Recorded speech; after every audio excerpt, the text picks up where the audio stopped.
You know, I'm running around Dallas County Jail. The difference between jail and prison, Dave, is jail is the place you go to when you're accused of a crime. Prison is the place you go to when you're convicted of a crime. So I'm running around jail, which has got a lot of people that have been in prison before. And I'm asking everybody that's been in prison before, how am I going to survive? What are we going to do? But there was this one guy that was so different, man, this older black man named Muhammad. One morning, Muhammad goes up to my bunk. He's got a cup of coffee in his hands. He has a smile on his face. He said, West, I've been watching you. Can you think of any evading stories? Oh, man. So I get around the impound lot and I climb up this tree that's on the outside of it, and I look down, the car's below me, and I'm thinking to myself, you know what? I'm going to steal the whole car. Why not just take the whole car tonight? From the impound? From the police impound, brother. But you're a horrible drug addict. So I'm asking you to dig into your brain and bust out one horrible, fucked up drug story before you go.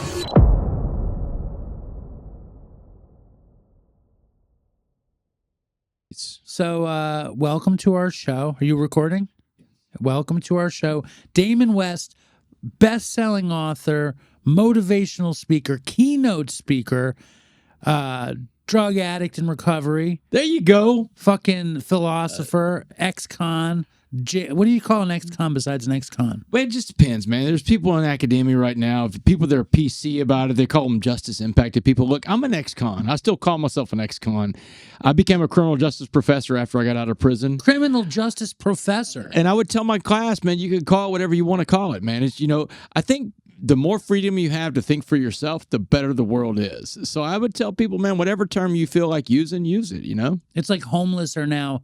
What is it? Houseless? What do they say? Homeless? Unhoused. Unhoused. Unhoused. Yeah, that's homeless or unhoused. The PC term for that.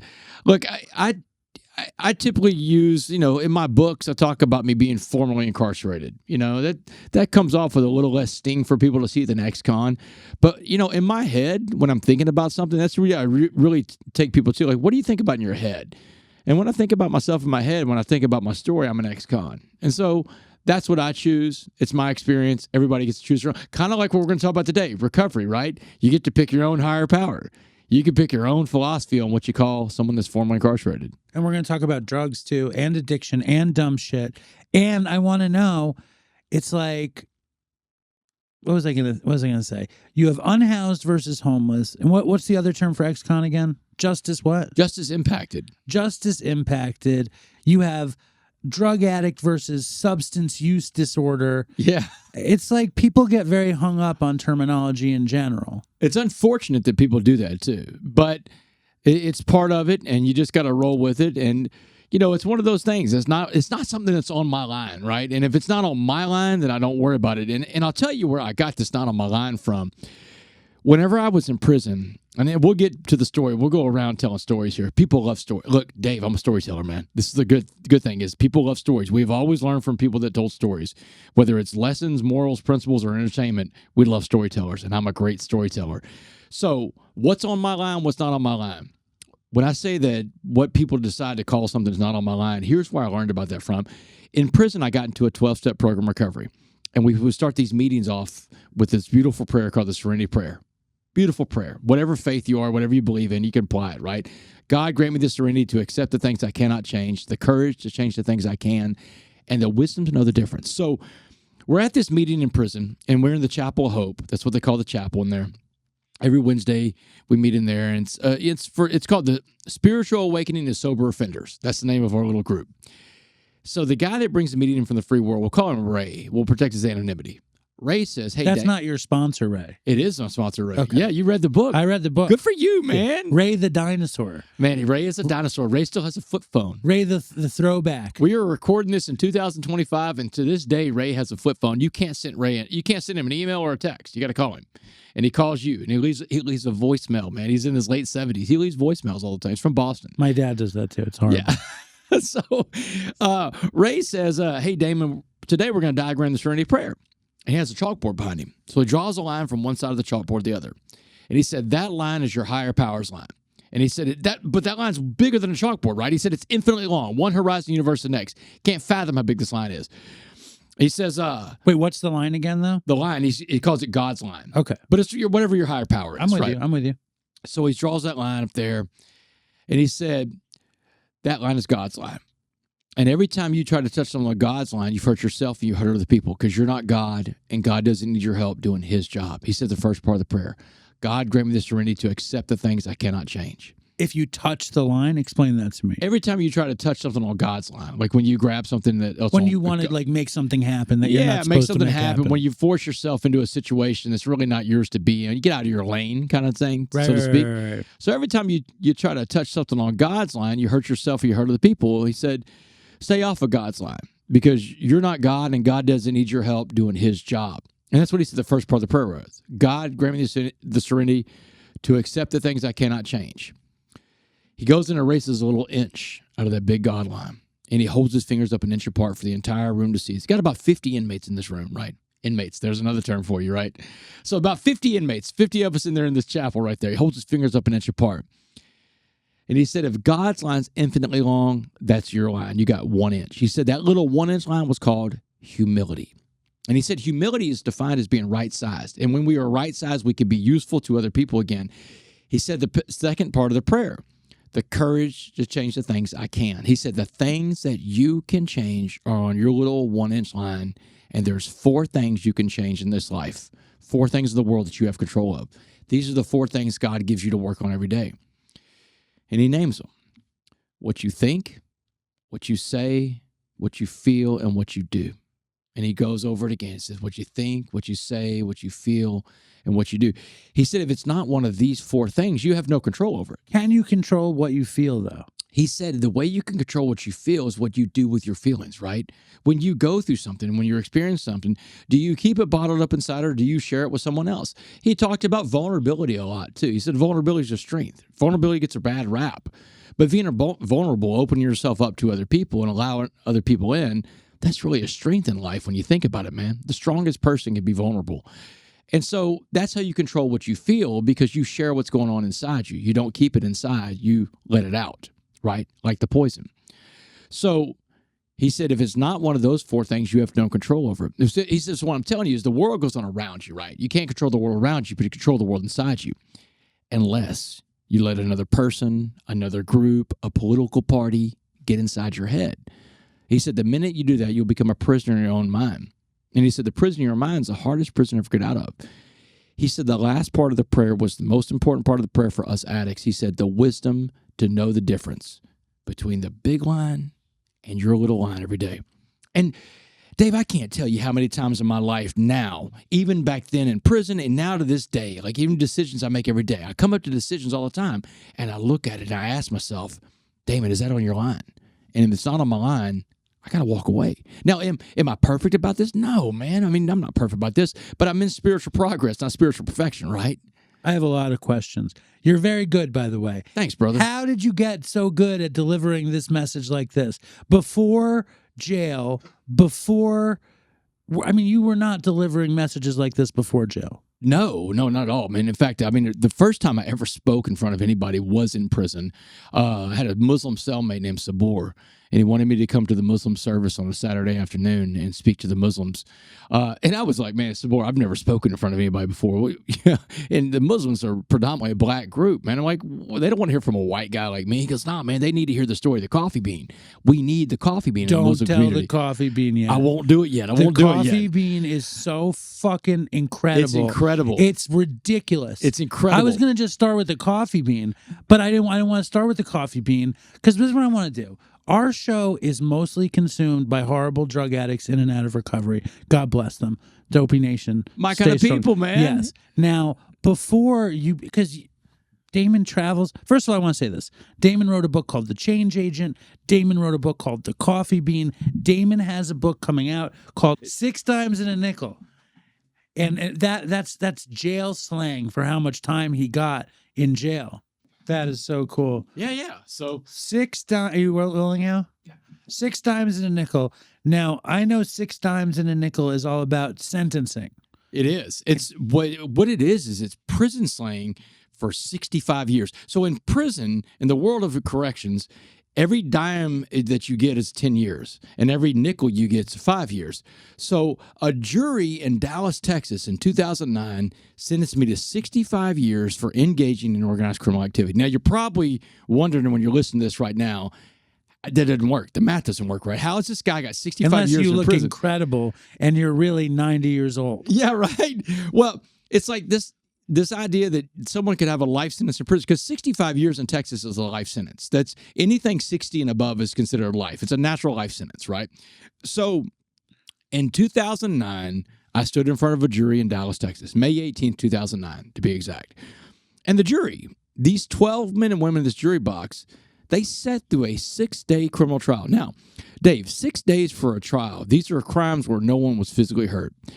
I was the ringleader of a bunch of other meth addicts breaking into houses all over Dallas. They called these burglaries the Uptown Burglaries. I was known as the Uptown Burglar. I'm the head of this organized crime ring. I'm the boss of the RICO organization, right? And this is what it is. It's a RICO case, organized crime. The jury hears a case about a guy named Damon West, the guy that has it all in life. I grew up in a great 2-parent home. My mom and my dad were married for 55 years. My mom was a school teacher and a nurse. My dad was a sports writer. My dad was a famous sports writer, actually. In 1971, my dad broke the color barrier in the sports pages in Southeast Texas. He was the first sports writer to put black athletes on the front page of a sports page. And man, people went nuts about this in 1971. They broke my dad's windows. They slit his tires. They sent my dad hate mail. But What was his name, your dad? Bob West. Bob West. My dad saved all that hate mail. And when I was a little boy growing up, my dad would make me read hate mail. Every nasty negative word that people say about my father and my mother, because my dad puts a black guy on the cover of sports page. But my dad tells me this back then. He says, Damon, I want you to see what it looks like to take a stand and do the right thing. Because he said sometimes taking a stand and doing the right thing means you're going to stand alone. But he said it's always okay to stand alone as long as you're standing on the right side of history. Tremendous influence from my father. Now, Dave, when I go to prison a quarter century later, that's the principle I'm going to rebuild a life on. But I was a good student growing up, great athlete. God blessed me with a cannon for a right arm. Can I ask something real quick? Go for it, man. Why was it so important for your dad to do that? So important for my dad to do it. Well, my dad had 2 brothers. He wanted to instill in us the taking tough stances. He always believed that in life you should take tough stances, and that's what leadership is all about. And he would have this list of things that you say, hey, if I want to follow a leader, what are these list of qualities, right? There's humility in there. There's grace. There's empathy. There's all these different things that leaders do. But leaders take tough stances. And that's what he always tried to instill in us. And by him, saving the hate mail and having his sons read it, he was showing us about a time in life when he took a tough stance. Where we grew up in Southeast Texas, when he put a black athlete on the front page of the sports page, that riled up a lot of people. Why do you think he felt the need to do it? Because he felt that it was fair and it was the right thing to do. He didn't grow up in the South. He grew up in Missouri. And so he came down to the South to go to college at Lamar University in Beaumont. And he would tell stories he's like, man, I'd never seen some of the stuff I saw when I got to the South in the 60s, right?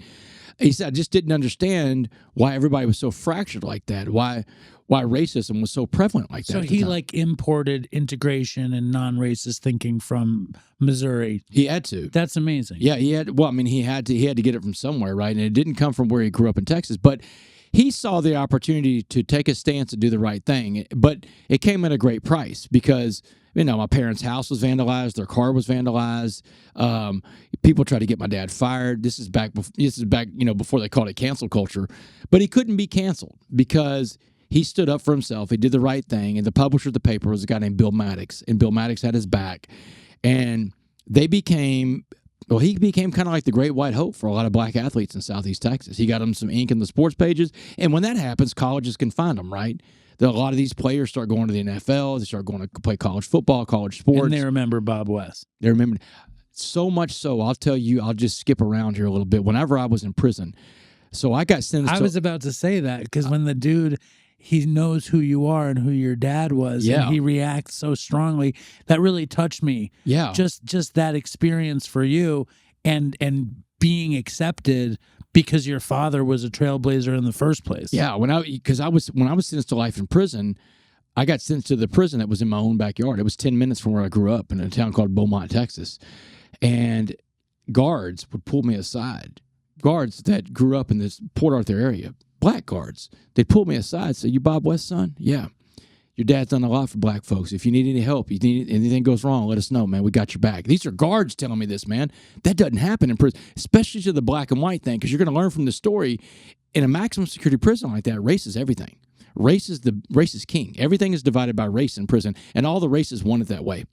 But I'm getting ahead of myself. So I grew up in Texas. You're not. You're doing great. Yeah. No. I love all this. I love how you talk. I love this book. I'm really enjoying this. Thank you so don't much, worry about man. jumping around. Oh no, but that's how I do it. I tell stories that jump around, but I'll bring you back to where we go. So I've grown up in Texas high school football. It's a big thing. It's a real thing. The Friday Night Lights. I grew up under the lights, Dave. I'm a 3-year starting quarterback at a 5A school. One of the best quarterbacks in Texas in 1994. Go play football at the University of North Texas, Division I college football. By the time I'm 20, I'm the starting quarterback on a Division I team. And man, my head is this big. I thought I had arrived. But life has a way of giving us these days I call fork in the road days. Fork in the roads are the big days, Dave. Those are the days you get knocked down hard, you get up, you dust yourself off, and you make a choice. You either make the right choice to go the right way or the wrong choice to go the wrong direction. My fork in the road happened on September 21st, 1996. We were playing Texas A&M that day. Beautiful Saturday in College Station, Dave. I'm 20, man. I'm driving my team down the field against the Aggies. Third play of the game, I go down with a career and an injury. Never play college football again. And when I get up to this fork in the road in life and football's gone, my identity was gone too. I wrapped my identity up into being a football player, Dave.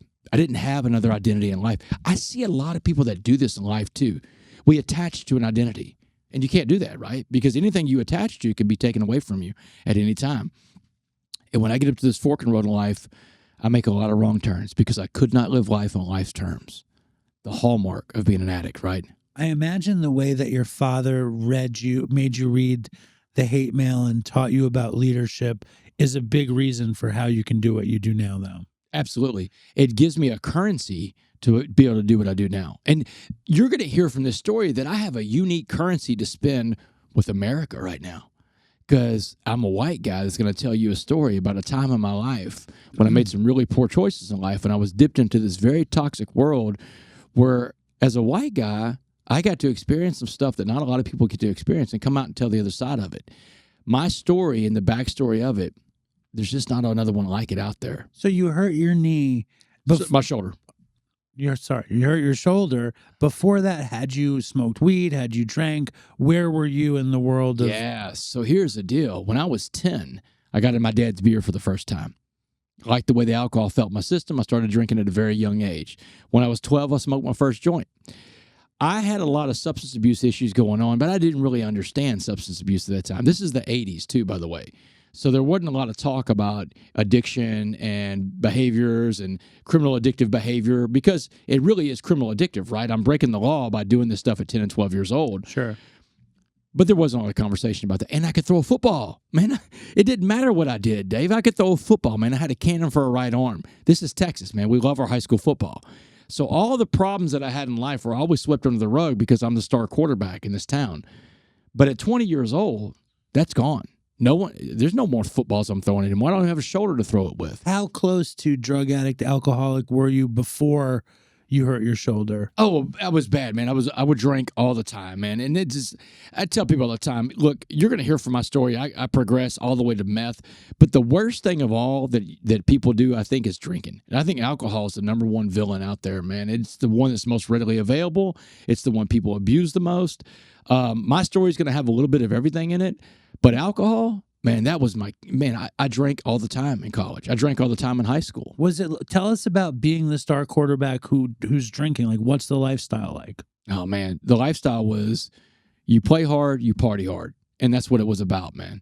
And I mean, you hang out with the girls, stuff like that. You're the quarterback, man. Everybody wants to be around the quarterback. All the stereotypes you see about that on TV and stuff like that, that's the attractive stuff that draws a guy like me that was, I wanted to be a quarterback, I knew at a very young age, because I think the quarterback position, what attracted me to it is the quarterback was the leader, man. The leader that knows what all 11 people on offense do and all 11 people on defense are doing. It's the smartest guy on the field. He's the general on the field. And I've always known that I was a leader. I had a 5th grade teacher that told me, Damon, you're a natural born leader, and you're going to either lead people the right way or the wrong way. But how did the 5th grade teacher know? She saw it. I mean, and everybody told me that. I mean, adults told me that all the time. You're a natural born leader. But this 5th grade teacher told me, you'll either lead people the right way or the wrong way. Ironically, I did both. And you're going to hear from the story that I went from being the quarterback of a college football team and then years later being the quarterback of a very bad team. So back to college football. My career ends at 20 years old. I get into hardcore drugs at this point. I can't live life on life's terms. I put in chemicals to change the way I feel. Cocaine becomes my new drug. Who brings it? What happens? Oh man, I was in a fraternity at the time, man. There was cocaine all over college. Was there coke before the injury? No, the coke happened after the injury. So how was your brain? How did you deal with the fact that you had gotten hurt?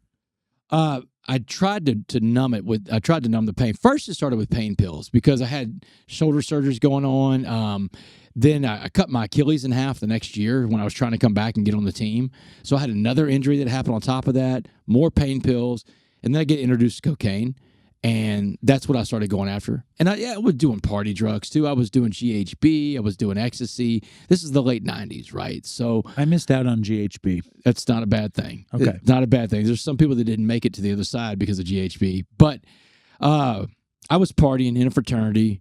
I gave up all my goals to meet my behaviors. And that's the definition of addiction. When you give up your goals to meet your behaviors, you're an addict. And that's what I'm doing. I'm giving up my goals. I finally pull myself up. I graduate college. I move off to Washington, D.C. I'm a pretty functional addict, right? I move off to Washington, D.C. I work in the United States Congress. Then I work for a guy running for president of the United States. In 2004, I moved back to Dallas to be a stockbroker for one of the biggest Wall Street banks in the world, UBS, United Bank of Switzerland. And it was at that job as a stockbroker in 2004 that my life and the lives of so many other innocent people are forever changed. Let me take everybody back to that day in 2004. So I'm passed out of sleep at work. This other stockbroker comes in. He sees me sleeping. He wakes me up. He's visibly shaking. He's like, Damon, wake up, man. You can't sleep on this job. The markets are open. You're messing with people's money. They'll fire you if they catch you sleeping here. He said, come on down to the parking garage. I've got something that'll pick you up. So, man, I go down to the parking garage. I think we're going to do some blow because I'm into blow at the time. This is 2004, man. I'm into cocaine. That's my drug of choice at the time. We get into his car, and he hands me a glass pipe with crystal rocks in it. Dave, I've never seen a glass pipe before. Did you think it was crack? Yeah, man. I'm like, man, what is this crap, man? What are you at, this white trash stuff? He said, man, listen. He said, you're about to try something, man. He said, it's going to blow that cocaine away that you like to do. He said, it's crystal meth. He said, just relax. He said, you know what he told me? He said, you're going to love this stuff. Truer words had never been spoken. He was right. Because I fell in love with crystal meth. Most evil, most destructive, most addictive drug I ever tried. I smoked it one time, instantly hooked just like that. And I couldn't give everything away fast enough for that drug. Remember, that's what addicts do. We give things away. Were you ever functional working for UBS on the meth? At first, I thought I was. Like at first, I'm up for days at a time. I'm studying for the Series 7, the Series 65. I'm like, this is great. I got 4 days in the week. I can study straight now. But man, what goes up comes down. I failed the Series 7. I failed the Series 7 test, man. I could not get it together enough. Like I got on that meth, and first it was, my sleep schedule that goes out of whack. Then it was like showing up for work on time. And when I failed the Series 7, Charlie Eldermeyer, the guy that hired me at UBS, brought me in the office one day. He goes, man, what's going on? And I'm like, man, nothing, because I'm high as a kite at work, right? I mean, man, nothing. Everything's great, Charlie. He said, well, you're fired. He said, you failed the 7. I can't keep you on here anymore. Something's wrong in your life, Damon. You need to get it together. He said, you're fired. That day, I boxed up. They escort me down to my desk. I get to put everything in a box. Just like you see in a movie, a guy gets fired. I got a box with my possessions in it. I go to the car, get on my cell phone, and I call my dope dealer. You know what I told my dope dealer? Hey, man, you holding anything right now? I just got off work early. I got off work early, man. I got fired. I did meth for a period in my life. Did you really? Yeah, in Los Angeles. And I had a job working at it was like a cable TV company. It was Channel 9 News in Los Angeles. And I worked on a show called 9 on the Town. And I was shooting and smoking meth at the time. And I was doing a lot of it.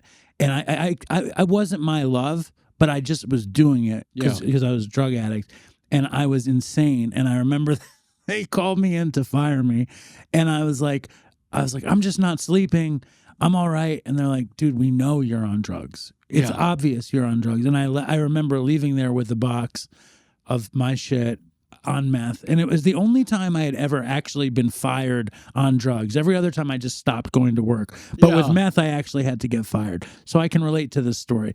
So when you're like the decline from being a go-getter who gets this job, who's, fucking quarterback for the college team and a leader, a hero, a heroic guy, to fired on meth. What was the in between where you start changing? Like, talk about that for a second. Yeah, so I have a savings account built up, and I've done really well in life, but I start burning through that, because, there's no more money coming in. Every bit of money going out, and it's a party, man. Look, it's just like with any other drug. You get on drugs, you quit hanging around normal people, you hang around other people in the drug world, and now it's an all-night party, everyday party, and Damon West was supplying that party for a lot of people. We were partying, we were smoking meth all the time.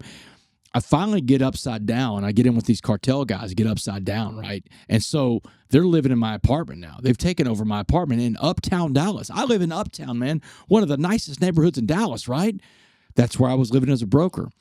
But it took about 18 months before I gave everything away. My job, my home, my car, my savings account, my family, my tethering to God. In 18 months, I go from working on Wall Street to living on the streets. And I'm homeless at 18 months. Living in dope houses, sleeping in people's cars. I became a criminal at this point to fund my addiction. And it was petty crimes at first, Dave, because, I wasn't just a natural-born criminal. I start off with, things that people can probably relate to. Start off with shoplifting, right? That's an easy one. I did a lot of shoplifting in my day. Shoplifting, breaking into cars. I never went past shoplifting. Yeah, breaking into cars, breaking into storage units, shoplifting. Then it escalates to a very serious crime called home burglary. Dave, when I broke into people's homes, my victims, I didn't just steal property from my victims. I stole something way more valuable from my victims. I stole my victims' sense of security. And that's something I can't give them back. I can't fix it for them. I can't change it for them. I can't even apologize to them. The state of Texas told me it's a felony to apologize to the victim of your crimes. In Texas, they send you back to prison if you make an apology. Yeah. You can never apologize. What is that about? I read that a bunch in your book. Yeah. So, why? Is that only in Texas? I don't know if other states do it or not. I just know the state that I have to obey the rules in is Texas, right? So, yes. But Texas says that you can't make an apology to the victim of your crimes. I think it's more set up for the victim of violence, a victim of a violent crime. Think about a violent crime: rape, assault, the surviving family of a murder, family violence, that kind of thing. A lot of people don't just necessarily want the person that did all that coming out one day and say, hey, I'm sorry about what I did. So instead of allowing anybody to apologize, they just say nobody can make an apology. So literally, even my crimes that are property crimes, I can't apologize to the victim of my property crimes. I can't do any of that. Are they considered violent because you're stealing their security, like you were saying? Oh, no. But in Texas, they have two classifications of crimes. They have aggravated crimes and non-aggravated crimes. This is very important for my story. Aggravated crimes means that you have to do a lot more time in prison because you had a physical victim. That's an aggravated crime. A non-aggravated crime, like my crimes were all property crimes. Dave, no one was ever home during the burglaries. I made sure of that, man. And I'll go into some of that too. No one was ever home during the burglaries. I never saw my victims. They never saw me. No one got hurt. No weapons were used, right? These are property crimes around meth. So in that case, you have a non-aggravated charge. Non-aggravated charges, you get access to good time credit when you get to prison, to work time credit. You can build up credits for your time, and you see parole a lot sooner than someone that's in there for a violent crime. So I'm not a violent offender. That's the only reason I got out of prison early. Very big distinction. Now, had one victim even been home, just one victim, it all could have gone horrible. It would all have been considered aggravated. Can you put yourself back in your shoes from when you start doing these burglaries and what you were thinking, and like the person you are now and the person you were before meth? What was the person like when you were doing those crimes? It's a great question. No one's ever asked me that question when I got into the shoes of the guy that's the drug addict on meth. Because we're the same person. Yeah, we're the same person. So first of all, people need to understand, and I think a lot of people listening to this understand, do you have a preservation of life instinct that's real? You don't want to get caught. You don't want to get taken away. A lot of times we don't want to get taken away from what we're doing for a very selfish reason. We want to get high. If you get locked up, you can't get your dope, right? For sure. You can't get to the dope, man. So my preservation of life instinct told me if I'm going to start doing these burglaries, and that's a very serious thing to do, then I need to cover myself in a better way. I need to figure out how to do this the best way possible. And remember, I'm a leader. I'm a thinker. So one of the first burglaries I ever did, I broke into a U.S. post office and I stole a mailman uniform. Whole thing, man. I got a hat. I got the bag. So is that like part of the plan? It's like, I need a post office uniform. Well, the reason why I stole the post office uniform, because if I'm going to go into these neighborhoods and these condo buildings, these apartment buildings, I need access to get close enough to it to make sure I don't step into a trap. I don't step into a landmine. I don't hurt someone else. So, well, I'm just saying you really thought this out. You weren't just breaking into a house. You were like, fuck it. It's like catch me if you can kind of thing. Yeah. Because, I mean, no one knows what the mailman looks like, right? Or it's hard to understand who the mailman can change all the time. Sure. So that burglary I did with the post office, I got my mailman uniform, and I would sit outside these condo buildings in uptown Dallas. These condo buildings, they're like big apartment buildings. They have a bunch of units in there, and inside they have a mail kiosk. The mail kiosk, you have your little key for your box on the outside, but it's a big room on the other side of it, right? The mailman goes in, there's a room with all these slots, right? I would sit outside of some of these condo buildings that had the mail kiosk, and I'd wait for the real mailman to leave. And once the real mailman was gone and I knew he wasn't coming back, I'd throw on my little uniform, throw on my bag, and I'd walk up to the building. People were getting the gate for you. You're the mailman. You might have good stuff for me in that mail bag right there. Didn't have to worry about a key fob to get in the building. I walk right in. I go to the mail kiosk. I could pick locks. So I'd pick the lock. Where'd you learn how to pick locks? Just on the streets. Man, the drug world was like a crime school. You know, you go to the dope man's house, especially meth. Man, there's so many other crimes going around meth. Theft and meth go together like rats and trash. I mean, it's just like there's so much going on at a dope house, man. You meet all these different people. In fact, the guy that I was doing all these burglaries with, my partner in crime, a guy named Dustin, I met him at a dope house one time. How hard is it to pick a lock? You make it sound very easy. It does matter what kind of lock it is. Now, for everybody out there listening, Schlage makes a really good lock. It's very hard to pick. You know, a quick set, easy lock to pick. I mean, you think my dad's door, you could pick that lock? I didn't look at the lock, but I will check it out for you on the way out. I only use my powers for good now. And what are you using? Do you have a lockpick set? Yeah, a lockpick set. That's amazing. Yeah. Where do you get a lockpick set? Head shop, anywhere. I mean, stuff like this is before the internet was like real big. You know, this is 2005, 2006. I mean, you could get it online, but head shops and stuff like that. Something else I got at a head shop that we would use in burglaries is a reverse peephole viewer. Wow. You stick it up to a peephole. It's a piece of glass. It reverses the glass on the inside. So when you look in, you see the screen of the whole house on the inside. Wow. Just like they see on the outside when they normally look out, right? Any other tools of the trade? Yeah, I had a parabolic mic that I could hold up to a place and see and hear if there's anybody inside. Because you're not wanting to go into any place when anyone's in there. No. I don't want to go to any place anybody's in there. I want to survive. I want to be able to get my dope. I know what I'm doing is wrong, Dave. I'm not an idiot. I believe drug addicts are sick people that do bad things. They're not, for the most part, we're not bad people. You know, we're sick people that do bad things. Yeah. And because I was in my addiction, I did a lot of bad things, and I created a lot of victims along the way. But I didn't want to make it worse than what it was. I knew what I was doing was wrong, but I went to great lengths, and that's kind of like where the story started. I went to great lengths to make sure that no one was ever home. I didn't want to run into somebody. It was enough that I'm taking their property and I'm stealing their things from them. So another thing I had was this wireless camera receiver. So it's a little thing you can buy. You can buy them online, and it picks up all the wireless signals of all the cameras. It just scrolls through all the different frequencies, and you can see who has a camera, where it is. Wow. Yeah. So you know if you go into the spot if they have a camera. Yeah. And you don't go in. You don't. Yeah. I mean, or you avoid the camera, or you find out where the camera's going to be. You find a different angle on it. Another thing that I would do in these burglaries is like I would case out so if I go in like on a Thursday as I'm the mailman, inside that mail kiosk room that I'm in there by myself. All these slots are there, and some of the slots have mail that's stacked up. That means no one's home. There's even some of the boxes that have a note that say out of town from this date to this date. Hold our mail for us, right? Those are the best. Those are the ones I'm going to hit. That's how I'm making my list of all the places I'm going to hit on the weekend. And I had a bunch of it was about 12 people in the Uptown Burglary crime ring, right? How did you start recruiting the people? I mean, people saw me coming into the dope man's house. The dope man's house is like a pawn shop, man. I'm bringing in nice stuff, man. The TVs, the electronics, furniture, Sub-Zero fridges. I mean, I'm bringing in big ticket items, and it wasn't hard to get other dope fiends to go with me on that. And the thing about it is, this is drug addiction. Drug addiction doesn't care who you are, where you come from. It doesn't discriminate. We had men, we had women, we had blacks, we had whites, we had Mexicans, we had everybody, Hispanics. I'm sorry. We had Hispanics. Sure, there were some Mexican Hispanics. But I mean, it's Texas, man. There's some people that are living in Texas that are from Mexico. They're Mexicans. But when I'm talking about this, I'm talking about mostly Hispanics, if we want to be totally accurate. So male, female, black and white, Hispanics, everything in between, because drugs and addiction don't discriminate. There's about a dozen of us, right? And we're going in. I got a box truck at this point, man. I got this old box truck, and I get a bunch of dope fiends in Dickie overalls. We got dollies. Go in on a Saturday. People are getting the gate for you, man. Well, let me get the gate for you. Because you're movers. You're the movers, man. I got one guy standing there with a clipboard. He's just geeking out, ready to get high some more. And we're sitting there unloading these people's condos, right? As movers. Amazing. And what I would do, whenever it was possible, what I would do is I'd go in while they're breaking the place down, right?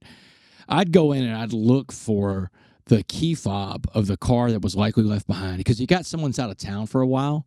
They're not going to take their car to the airport, most likely. They're going to have a friend bring them, right? Who wants to pay to have your car at the airport for 2 weeks? So this is before Uber. So you either have a cab, you have a car service, you have a friend, someone bring you to the airport. So I'd go look for the key fob. Remember, the mail room would tell me who's out of town. So I go look for the key fob that's in the house. This is the stuff that's going to be in your kitchen drawers. It's going to be in your bedroom. Maybe your office has a little desk in it. The key's in there. Or maybe it's just hanging on that little key ring in the kitchen. Find the key fob of the car that's likely left behind. Go in, and this is the nicest part of Dallas. I go to the parking garage, and all I got to do is keep hitting the button. Until you hear it. Until I hear boop, boop. How many cars do you think you got? A dozen, probably. 15, maybe. How much meth were you doing at the time? About an 8 ball a day. Wow. At least 3 grams a day, man. Were you smoking it, snorting it, or shooting it? All I did was smoke it. I've never shot anything up. It's probably what saved my life, man. Because all the shooters that I saw, man, they went fast down the line. I mean, you were a shooter, so I was a meth shooter briefly. Meth was not my thing. Yeah. I was a heroin user, and meth was kind of like a weird in-between stop between heroin runs. Yeah. Usually that's the only thing that gets people off meth is heroin. Like that's the one thing that you hear about people that run into a backstop on meth because they liked heroin better. They like the opiates. It's way more relaxing than meth, I'll tell you that. I've never done it, so I don't know, but that's really the only thing I haven't done. And I never shot anything up. I had a fear of needles, so I smoked it. I would snort it sometimes. If I was in a pinch, I'd eat it. In fact, I'll tell you the last time I ever did meth, I ate it. How did you eat it? You just ate it? Some lady recently wrote us an email that she ate meth wrapped in turkey. It was a meth turkey wrap. She would wrap her fucking crystal meth inside a piece of turkey. That's crazy, man. Yeah, you just would eat it. I'll tell you, I'll get to that part of the story of why I ate it and why I did that instead of smoking it. So these burglaries, I go in there and I'm looking for the key fob and I'd find it. I go to the parking garage, boop, boop, find the car. This is a 500 SL Mercedes. This is a Land Rover, Range Rover, BMW. These are the nicest vehicles there are, right? I'd get that car and I would load that car up with a lot of things you don't want to be caught with from a burglary. Checkbook, credit card, laptop, stuff like that. I'd load it up and I have my partner in crime follow me to the worst neighborhood in Dallas. We're talking about someplace down in South Dallas, East Dallas, the barrio or the hood, man. I'd find a car wash that's hopping on the weekend, man. Just a real busy car wash in the hood, right? Go in there, pull in, window rolled down, music blaring, pull into that car wash, white guy getting out in this neighborhood that it clearly didn't belong there in this $100,000 vehicle. And I'd leave the key fob sitting right there on the console. I'd get out while the car's running, close the door, go find Dustin's vehicle that's parked right down the street, hop in and go. I don't know how long these cars would sit there for, Dave. I mean, maybe 5 minutes before someone says, hey, man, white boy just left a car behind. Oh, look, the engine's running, the key's in it. Look in the back seat. They got credit cards in there. Let's go get some beer and cigarettes at that little store right there. Now there's clues being dropped in the neighborhoods where I'd rather the police be looking, right? So that's one. So you never kept the car. You'd always just leave the car for other people. Oh no, I kept some cars. Dustin and I both kept some cars. In fact, good question, because the cars would be our undoing later on. So I would drop off some of these cars as clues, as breadcrumbs, and so that's misdirection, because I don't want them looking at me for the crime. Remember, I'm trying to stay alive. I'm trying to stay out there doing this thing. Stay high, brother. That's it. You get it. So July 30th, 2008. We're fast forwarding. The Uptown Burglary crime spree goes on for about 2 years. When do they give the moniker the Uptown Burglar? This is way before they catch me. They call them the Uptown Burglaries because that's where the burglary started, because I used to live in Uptown. That was the place I was living. The last place I lived when I was a broker and I had an apartment was in Uptown. I had a condo up there. But but I was no longer living in Uptown at that point. I mean, I'd long since been homeless, and I was back on my feet with this little old apartment. Wasn't much, but I was living there. I had a friend of mine named Jenny. She lived there, another dope fiend too. And July 30th, 2008, I'm in that little rundown apartment. I'm sitting on the couch. I got my dope dealer, a guy named Tex. He's sitting next to me. We're sitting there getting high. And I'm telling Tex, man, Tex, you don't want to be here, man. The cops are closing in on me. The end is near. 10 days before this, the Dallas Police Department picked up Dustin in a stolen car. He had one of the Carson burglaries, right? Those cars would be our undoing. Dustin kept several of the cars, and one of those cars was flagged as being one of the ones from the Uptown burglaries, and that's how they got onto Dustin. So Dustin's been sitting in county jail for 10 days, and Dave, they got my partner in crime in custody. It's only a matter of time before they have me in custody, because here's the truth about crime. Everybody talks. Everybody talks, man. And just as I pass that pipe back to Tex, the window on my right blows out and shatters. And tumbling across my living room floor is a little canister going end over end, and it's smoking on one side. Brother, I've seen that movie before, and I know what that canister is going to do, and I try to get out of the living room as fast as I could. Too late. Boom. The flashbang grenade blows up in my face. Bright white light, loud noise, blows me back on the couch. And when I came to, when I can see and hear again, there's a cop standing over me in full SWAT riot gear. Boot on my chest, barrel of an assault rifle digging my eye socket, his fingers on the trigger, and he's screaming at the top of his lungs, "Don't move, don't move." I looked at the barrel of that gun, and I was like, man, don't worry, right? It's over, man. You got me. And one of the cops came in, one of the SWAT guys came in, he screamed out loud, "We got him. We got the Uptown burglar." And that was it, man. July 30th, 2008.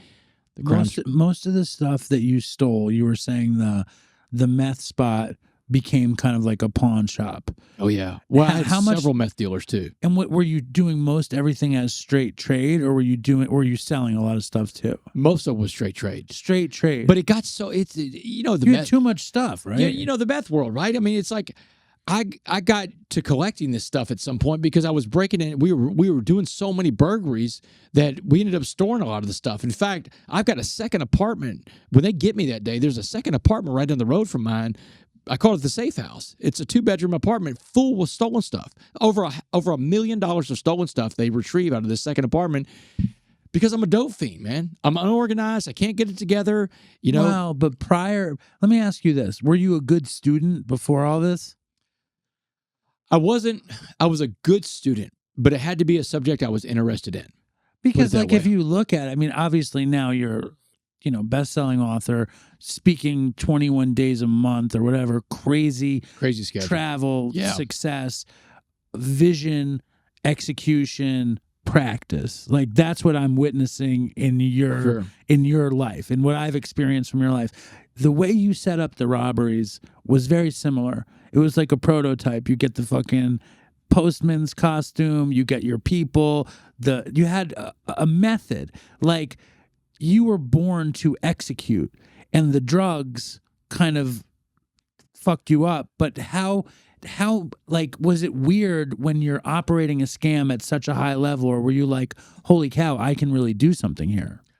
Both. And I tell you what, like, whenever I was able to evade capture for all that time, I mean, it's like you start getting a false idea of your invincibility, right? You start thinking you're a little bit invincible, and you start thinking you're.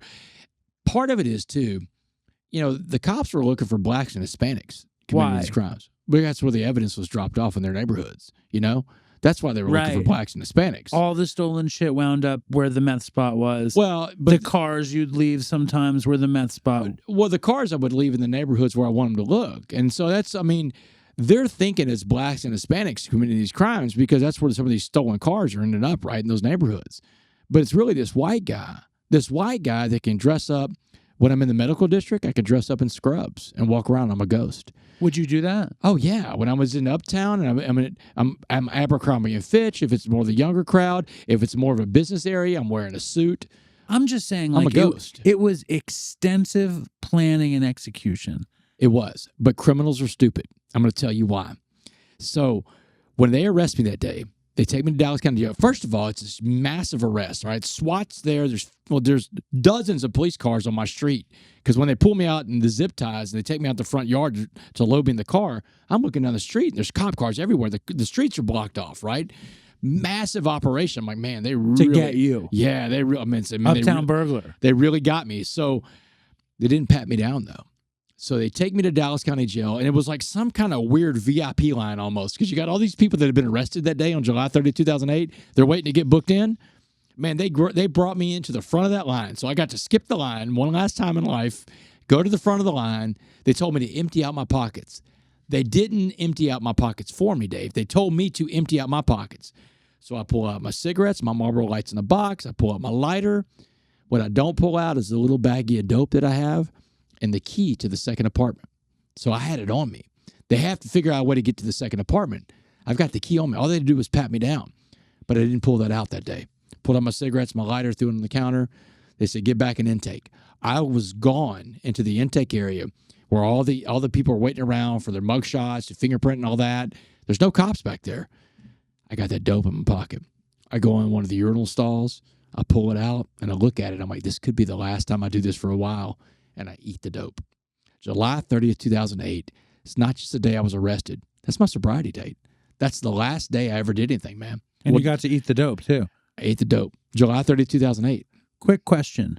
You talked about evading capture. Can you think of any evading stories? Oh, man. Check this out. So I can tell you the date. February 27th, 2008. This is about 6 months before we go down. Before you eat the dope. 6 months before you eat the dope. 6 months before I eat the dope. I get a phone call from Dustin that afternoon. He's freaked out. He's panicked. He's like, dude, he said, they're coming over here. They just got my car. It was a Mazda RX-8 he had stolen from one of the burglaries, right? And he kept it. And he was supposed to, like, make sure that he was all cleaned up. But Dustin took it over to get some glass-packed mufflers put on this thing. And when he took it to a body shop to get that done, they ran the VIN number. So they had, that's the clue they got from the Uptown Burglaries. This stolen car, he's got his real name there at the body shop. So that's how the Texas Rangers get onto him. The Texas Rangers. This is like I'm not talking about the baseball team either, brother. This is like the FBI of Texas, right? So the Texas Rangers are out there that day, February 27th, 2008, impounding this Mazda RX-8. And Dustin was out by the DFW airport. I'm like, Dustin, you got to get the name of the tow truck place off the side of the tow truck. So he does, and he calls me about an hour later. He said, dude, we're in trouble, man. He said, the Texas Rangers answered the phone, and they said, I'm coming to get you next, and hung up on him. They didn't care. And I'm like, man, you know where the tow truck place is? Yeah. So I drive to Dustin's house. I get high. First of all, I get high as a kite, man. I smoke as much meth as I can. I grab some cash from under my bed. I tell my roommate, Jenny, it's one of those conversations. If I'm not back by the time the sun comes up, come get me out of jail because I'm breaking into a police impound tonight. So I get the key fob from Dustin. I go and I find this police impound. I park my car across the street from the impound. I have a neighborhood out there. I broke into a house basically. So I'd have a house to bring the car. I was going to take in this car, this stolen car was a burglary bag. Dustin's burglary bag is in this car. I got to get this evidence out. My fingerprints are all over the dashboard. So I'm thinking, man, I got to break it in the police impound and I got to go in there and I get to get this bag out. I got to clean the fingerprints off. I got to take the big evidence from them. It's crazy. And so the police haven't even gone through it because it was like 5 in the afternoon when the Texas Rangers get it. They throw it in the police impound, man. No one's going to touch this car. I'm going in there and getting that bag. So I get around the impound lot and I climb up this tree that's on the outside of it and I look down, the car's below me, and I'm thinking to myself, you know what? I'm going to steal the whole car. Why not just take the whole car tonight? From the impound? From the police impound, brother. This is a documented case, man. So man, I hit the key fob. I drop in there. I get in the car. The dog comes around. There's a dog in the impound lot. Can't find me, so the dog eventually leaves. I start the car up, man, and I drive it around. How do you evade the dog? Man, I got in the car. I'm inside the car. The and dog, he's not barking at you or anything? The dog's running around the car. You could smell this fresh scent. But literally, I dropped to the ground, touched the ground, opened the door, jumped in the car, and the dog comes. I've got this little bit of scent where my feet hit, but that's it. The dog can't find the person. I'm laying there quiet, right? The dog finally leaves. I start the car up. I drive it around. I get by the exit gate, and I wait for the next tow truck to come in, bring the next car. And as soon as that tow truck came to that fence with that car behind it, I punched that car, man. And I can still see that tow truck driver's face. He's looking at me. He's either going to press forward or he's going to stop right there and I T-bone this guy. Like if he stops and I T-bone him, I'm dead. You're done. It's a tow truck. I'm in a Mazda RX-8. He presses the gas, preservation life instinct, man. He don't want to get hit. He presses the gas, moves the car up. I hang a hard right. I do some donuts, fishtail, and I look up. I'm outside the police impound. I broke out of the police impound with the biggest piece of evidence there was. I drove it to the house I broke into, backed in that garage, cleaned that car up totally, man. Took all the other stuff out of Dustin's car, the burglary bag, cleaned it up for prints. I mean, I cleaned the tire. I took the tire tool. I took What's everything. your technique for cleaning up for prints? Man, Windex and a lot of rags. So I'm just cleaning this car up, man.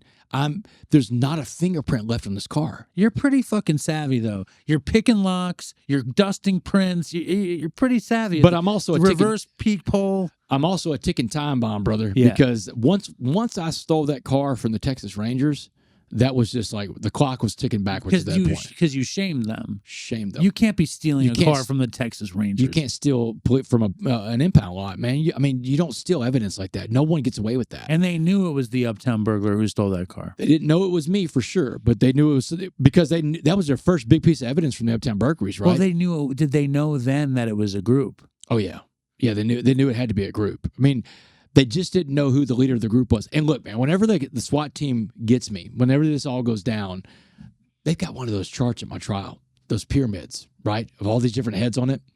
You've got heads at the bottom. You got heads, the next row. You got heads on the next row, and at the very top of this pyramid is my big ass head. I mean, it's the biggest, like The Sopranos or something.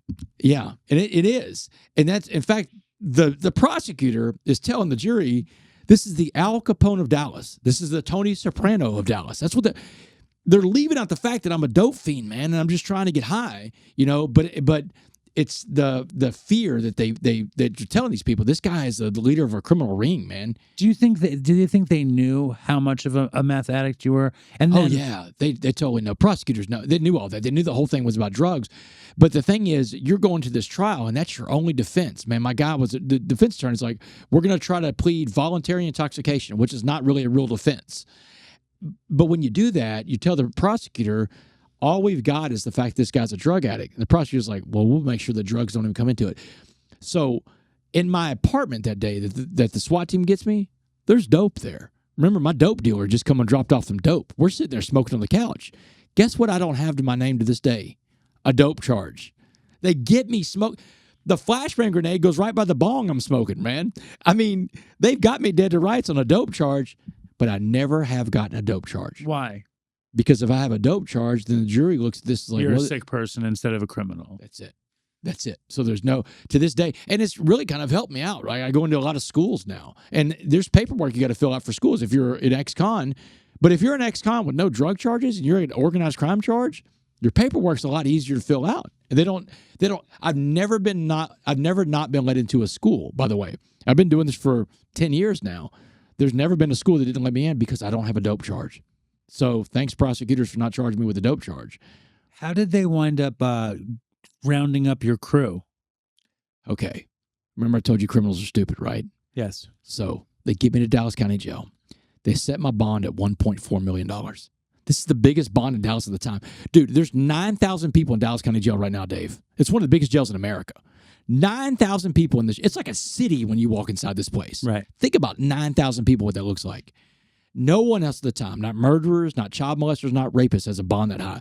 And my crimes, remember, are property crimes. Like I don't have a physical victim in these crimes, but I shamed them. I made them look bad. I was breaking into the most expensive part of Dallas, a nice part of Dallas. The real estate market was changing around me because people didn't feel safe moving to Uptown anymore. And they look at the lineup with all these other people. Same backstory. This is our leader. This is our guy. The quarterback, the guy that worked in Congress, the guy that worked on Wall Street, guy from a two-parent home. But you were the leader, though. I was the leader, absolutely. But I made it simple like that. I mean, like, here's how else they knew I was the leader. So I'm in jail. I got a bond that's $1.4 million. I'm trying to get out. I still think I can make my bond. I'm calling up people from the dope world that have done crimes with, telling them, hey, man, you owe me money from this job, man. Bring that money up here right now. The cops are listening to these calls, man. Boy. Man, all they're doing is every time I make a call, they're going to plucking someone else off the street. And when I got to my trial, I look up and I'm seeing all these people I called. But I put the cops on them, man. The biggest witness against me at my trial for 6 days was me. And I didn't take the stand, Dave. Those calls that I made, they played them for the jury. So all your savvy was kind of out the window once you're that's fucking man, yeah. It's sick like in Mike jail. Tyson says, man. Everybody's got a plan to get punched in the mouth. Yeah. I'd been punched in the mouth. Yeah. I'm in jail, and I'm coming down off this dope.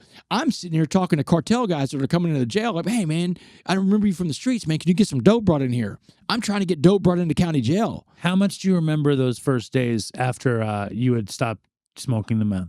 Oh man, I remember I slept hard. Yeah, you get tired. I'm coming down, dude. I mean, this is a 3-year party I've been on, man. I am coming down hard. Not only that, but my body hurts.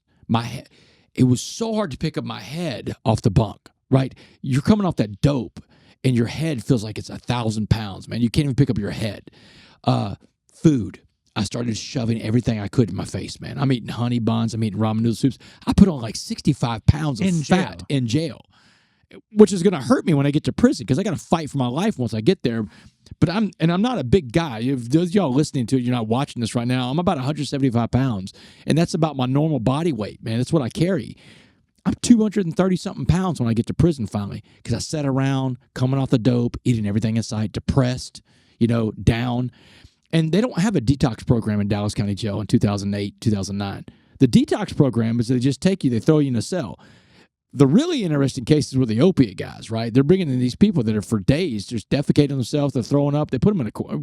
We put them in a corner, and once they got to smelling bad enough, we'd get them up and get them run from the shower, and then give them some clean clothes. But man, for the most part, that's how you come down in jail, man. There's no detox back then. So, at what point do you get the 6 dimes in the nickel? So May 18th, 2009. It's 10 months after my arrest. Dude, if they can get you in a courtroom in 10 months, that's called the rocket docket. That means they want you in a courtroom, and it means you're in serious trouble. And the trial lasted for 6 days. It's a RICO case, organized crime trial. The jury heard so much overwhelming evidence of my guilt. Dave, I'm guilty of everything they said, man. And all these witnesses that have testified against me, man, they got me dead to rights. They got some of the victims in there testifying too. And this is when I start learning about the damage I did to people, man. I'm listening to these people's stories about the pain that I caused them. The people that you robbed. The people that I broke into. And, that was a very, I guess sobering is the right word, right? You're sitting there and you're seeing the destruction that your life has caused. And us addicts, we're very selfish people in our addictions. We want what we want when we want it, right? Sure. We do anything to get high. I broke into people's houses. I stole their stuff. I stole their sense of security. And when I say stole their sense of security, one lady testified that she had to move because she didn't feel safe in that home anymore. I did that to her, and there's nothing I can do to change that for her. I can't apologize to her or anything like that. But I'm listening to this trial, and the jury hates me. And they got a lot of reason to hate me, right? There's a guy that had it all, man. You're the golden child. This shouldn't have happened to you. No, man. And so the jury, after a 6-day trial, deliberated for 10 minutes, 15 minutes tops.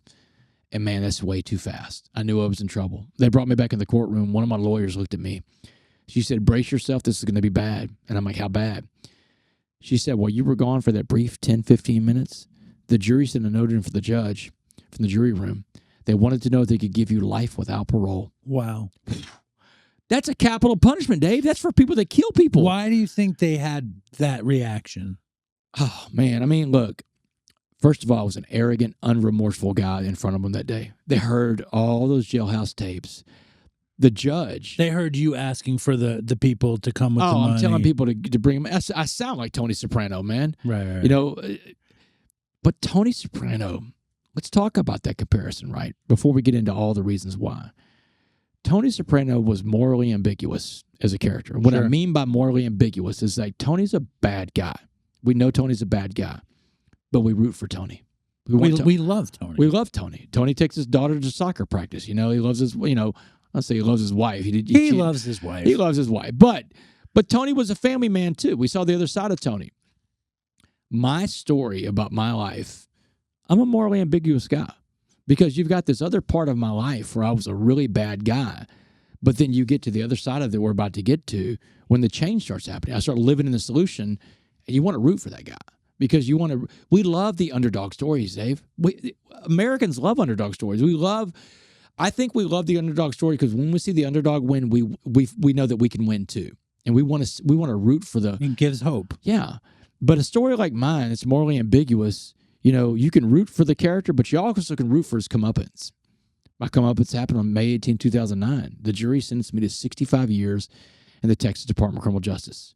6 dimes and a nickel. Yeah, I've been trying to become more of a spiritual person, and I'm in program like pretty religiously, to be honest with you. And I've only come to accept the idea that things happen the way they happen, and we're here because of it. And because that happened that day, all these amazing things happen for you. 100%, dude. 100%. One of the most frequent questions I get is, if you could go back and change it all, would you? I'm like, no. Because look at the purpose that I have today. Look at the power that my story can have to help other people out. You know what I thought was really powerful was what happened with your folks when you went and you talked to your folks about what you were going to have to do and what your mom said to you. Yeah, this is right after the trial, man. So they read the verdict out, and I mean, I'm just like dumbfounded. I hear my mom gasp on the front row, the sound only a mother can make when she hears her son get a life sentence in prison. 65 years, she's not going to be alive when you get out. That's it. And so they handcuffed me. They dragged me out of the courtroom. I lock eyes with my mom. I'm like, Mom, I'm sorry. They whisked me out of there. They put me in this little side room. It's got a bulletproof glass. They told me to wait. A few minutes later, my mom and my dad are escorted into the other side of the glass. They're giving my parents one last visit with me before I go to prison. They feel sorry for my parents because I just got life. Like, no one saw that coming. They wanted it. The prosecutor wanted it. The judge wanted it. But when it happened, I think it shocked everybody. Life for property crimes doesn't happen much, Dave. But this is the story. This is the way it's supposed to happen. It's the way it's supposed to play out that way. So they bring my parents in on the other side of this bulletproof glass. I can't touch them anymore. I'm on the other side of the glass. I'm a convicted man. My mom has this conversation with me. She said, Damon, debts in life demand to be paid, and you just got hit with one hell of a bill from the state of Texas. But you did everything they said you did, so you have to go and pay that debt to society. She said, you owe Texas that debt. But now you owe your father and I a debt too. You see, we gave you all the opportunity, love, and support to be anything in life, and that's how you repaid us? Not going to work. So here's the debt you're going to pay to us. When you go to prison, you will not get in one of these white hate groups, one of these Aryan Brotherhood type of gangs, because you're scared because you're the minority in there. She said, you were never raised to be a racist. You're not starting that stuff now. Remember my dad all those years ago? Yeah. She said, you will not get any tattoos when you're inside that prison. She said, no gangs. Is that a way to come? Swastikas all over you. I love that. Yeah, she said, no gangs, no tattoos. She said, you come back as the man that we raised, or don't come back to us at all. Did it affect you? Like, how much did it affect you when she said it? I was stunned, but I was in shock still that I just got sentenced to life in prison. And I'm trying to process all of it at the same time. I know I let my parents down. I can see it on my dad's face. There's nothing I can say right there in the moment. I know there's nothing I can say. Anything I say is going to come out as hollow and not real. Because how many addicts, how many of us, because I'm just like everybody else that's an addict out there. I'm just in recovery now. But how many of us, have had these empty, like, I'm sorries, and nothing to back it up. The actions didn't match the words, right? And so I don't even say it at that point. I don't even say I'm sorry to my mom, my dad, because it would ring hollow. But my mom told me, she said, you come back as the man that we raised, or don't come back to us at all. She said, do you understand the debt you're going to pay to us? I was like, yeah, but I'm trying to process it. I'm like, whenever they take me away, they take my parents away. And I remember I'm going down this elevator with this guard and thinking to myself, how am I going to do that? Like, I got to get into a gang. I got 2 months at this point before the prison bus comes to get me. And I'm frantically asking every guy that's been in prison before, how am I going to survive? What am I going to do? And let me just ask real quick. You had said that race runs prison. So how would you survive without getting any? In your mind, where you're like, fuck, I need to join the Aryan Brotherhood. Well, here's the thing. I don't fully understand all this at this point, but I'm about to find out. I'm running around Dallas County Jail, and the difference between jail and prison, Dave, is jail is a place you go to when you're accused of a crime. Prison is the place you go to when you're convicted of a crime. So I'm running around jail, which has got a lot of people that have been in prison before, and I'm asking everybody that's been in prison before, how am I going to survive? What are we going to do? And every guy I'm talking to, man, black, white, Asian, Hispanic, they're all telling me you got to get into a gang. You have to get. They said the gang will be your family now. That's your real family now. Your mom and dad aren't your real family. The gang is your family. But there was this one guy that was so different, man. This older black man named Muhammad. Now, Muhammad's what you call a career criminal, dude. This guy, he's been in and out of prison his entire life. But he was the most positive guy I've ever met in my life. Dave, he had a smile on his face everywhere he went. And every morning, Muhammad comes to my cell, he comes to my bunk, and he picks me up like a ray of sunshine in that dark place with his positive energy. So one morning, Muhammad comes up to my bunk. He's got a cup of coffee in his hands. He has a smile on his face. He said, West, I've been watching you. I've been watching how you're dealing with these knuckleheads and these dummies talking about you got to get into a gang. He said, man, don't listen to these fools. He said, you want to keep the promise you made to your mom and your dad? Then let me tell you what prison's really going to be like. And that's when he tells me. The first thing you need to understand about prison's all about race. Race runs the whole institution inside the prison. This is a black man telling me this. He said, when you walk in the door, the white gangs get the first dibs on you because you're white. The Aryan Brotherhood, the Aryan Circle, the White Knights, the Woods, he said, you fight all the white gangs first. If you survive the white gangs, then you will fight the black gangs. And the white gangs will send the black gangs after you. The Crips, the Bloods, the Gangster Disciples, they're going to be happy to tee off on this independent white guy who won't get with his own race and his own kind where he belongs. He said, but if you survive all that, and you can survive all that, you'll earn the right to walk alone. He said the strongest man in prison always walks alone. Kind of like what my dad would tell me about standing alone, right? He's reinforcing that. He told me the truth about fighting. He said, you don't have to win all your fights, but you do have to fight all your fights. And he said, some days you're going to win, some days you're going to lose. Don't worry about the losses. Just get up and keep fighting. That's what he's telling me. Get back up. But Dave, when he's telling me this back 2009, I'm looking back at this guy like a deer in headlights, right? Of course. Man, all this violence and terror I'm about to walk into. That's when he's like, West. He said, let me break this down for you a different way. He said, I want you to imagine prison as a pot of boiling water. And he said, anything we put into a pot of boiling water will be changed by the heat and the pressure inside that pot. He said, I'm going to put 3 things in this pot of boiling water and watch how they change. A carrot, an egg, and a coffee bean. Here's where I first hear the story of the coffee bean, Dave. It's the summer of 2009 in a jail cell in Dallas County Jail. 10 years before that best-selling book comes out called The Coffee Bean in 2019.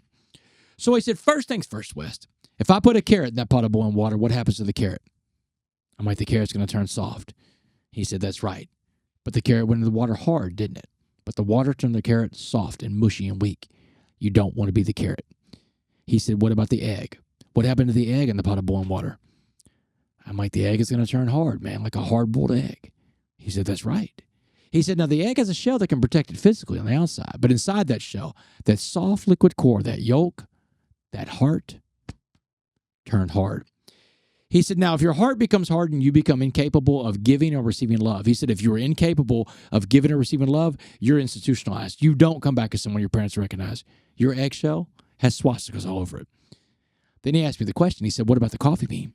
He said, what happened to the coffee bean in the pot of boiling water? I didn't have an answer for him that one, Dave. I didn't know what happened to a coffee bean in a pot of boiling water. And that is when Muhammad, a man who looks nothing like me, a man who doesn't come from the same America that I came from, a man who doesn't believe the same things I believe in my life. This is a black Muslim man from the streets of Dallas, Texas. I'm this white middle-class Christian from a little town called Port Arthur, Texas. But this man who's so different than me, he's going to share with me one of the most important and transformational messages I've ever heard in my entire life. And the moral to that is this, Dave, it's that anybody in life can be the messenger in life. The messenger can come from anywhere. They won't come from the same background as you, the same lived experience as you. They can be any race, gender, ethnicity, religion. They can come from a different opinion or a different political part of the world. If you shut yourself off to the messengers that are different than you, you're going to miss some of the most important messages and some of the best friendships in this life. So explain what Muhammad meant by be the coffee bean. That's what he said. He said, so the coffee bean, West. He said the smallest of the 3 things, the coffee bean, has the power to change the water to coffee. He said the power is inside the coffee bean to change the water around it. He said the power was inside the coffee bean. He said the coffee bean, the smallest of the 3 things, couldn't even do its job till the water got the hottest, right? So the pressure was the most on the coffee bean. That's when the coffee bean formed. He said the coffee bean changes the water to coffee. It is the change agent. And he said if you want to survive this thing, if you want to come out on the other side like your parents talk about you coming out as, you got to be like that coffee bean too. You have to become the change agent inside this place. Crazy, because Muhammad, this man, like, where did he show what brought him into your life? This is going to be a question I answer at the end of the podcast because I finally found out because I didn't understand everything about Muhammad. When I talk about the messengers in life, I mean that wholeheartedly. Like, one of the biggest messengers in my life was a guy that didn't come from the same background as me, or have a lot of experiences that were similar. We're so different. He's older, I'm younger. He's black, I'm white. He's Muslim, I'm Christian. Everything in the code inside that place is we're not supposed to even talk to each other. But do you think he talked to whoever and you just happened to listen to him? I think that he probably would share that story with someone he saw in need. And I think that's what he saw. I told that story to my sponsee on the phone this morning. He was struggling, the story of the coffee bean.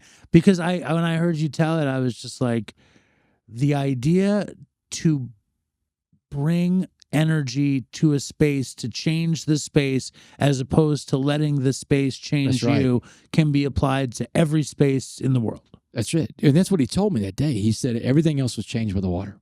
Carrots are changed by the water. Eggs are changed by the water, but not a coffee bean. Now, when you talked about being approached and needing to fight all of those different groups of people, how much fighting did you wind up having to do?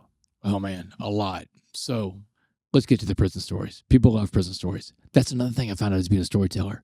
There's certain elements people love, right? Dave, we love the underdog journey. We love sports stories, but we really love true crime in prison. I got it all, brother, and I'm ready to share it with you. So let's go. So it's the summer of 2009. The prison bus is getting ready to come pick me up. He's making bond. Muhammad's making bond. He's leaving Dallas County Jail. He has 4 words for me on the way out the door. He said, "Hey, West, be a coffee bean." That became my mantra in my mind. Be a coffee bean. When he said it, like, were you just like, holy shit? Were you like, this is the thing I need right now? Light bulb moment. It's the same thing I see, Dave, when I speak to these audiences, man. And I don't care if they're 5 to 95 years old. It's the light bulb that goes off when you explain the coffee bean to somebody. They're like, oh, I get it. I got 3 choices, and the choice is mine. That's the great thing about the coffee bean. You find out that the power is inside you to choose. Well, that's the inch of your line that you can control. That's it, brother. And all this stuff is going to start coming into play. So I get to prison, and it is rocking and rolling from day one, man. Within the first 20 minutes, I'm fighting a guy from the Aryan Brotherhood. This guy beats me from one side of the day to the other. I show up, I fight, and I lose. And that's what fighting looked like for me. In the first 2 months, it was a bloodbath. It was the hardest thing. When you go to a maximum security level 5 prison, that's the highest security level prison there is. And I go to one of the toughest prisons in Texas. The Styles Unit, I'll put the Styles Unit up against any prison in America. And remember, I know a lot about prisons in America because when I got out of prison, I went back to school, got that master's degree in criminal justice. And the class that I taught at University of Houston downtown for 3 years, prisons in America. So I know about prison. Styles is a tough one. So I'll go to Styles. I'm fighting for my life. And the first 2 months, I get in 3 dozen fights. I probably lose 75% of these fights. I'm getting my butt kicked all over the place. But I'm winning all the fights because I show up to the fights. Because I remember what Muhammad said. You don't have to win the fights. I didn't go into these fights thinking I had to win, right? Dave, I knew at winning these fights, I knew the victory was showing up. And if I could just show up, then I could keep everybody at bay. Because all they want to see if you're going to show up. Because the minute you stop showing up for a fight, they devour you, man. That's when they take full advantage of you. And when I say full advantage, brother, in a prison, it's everything they take from you.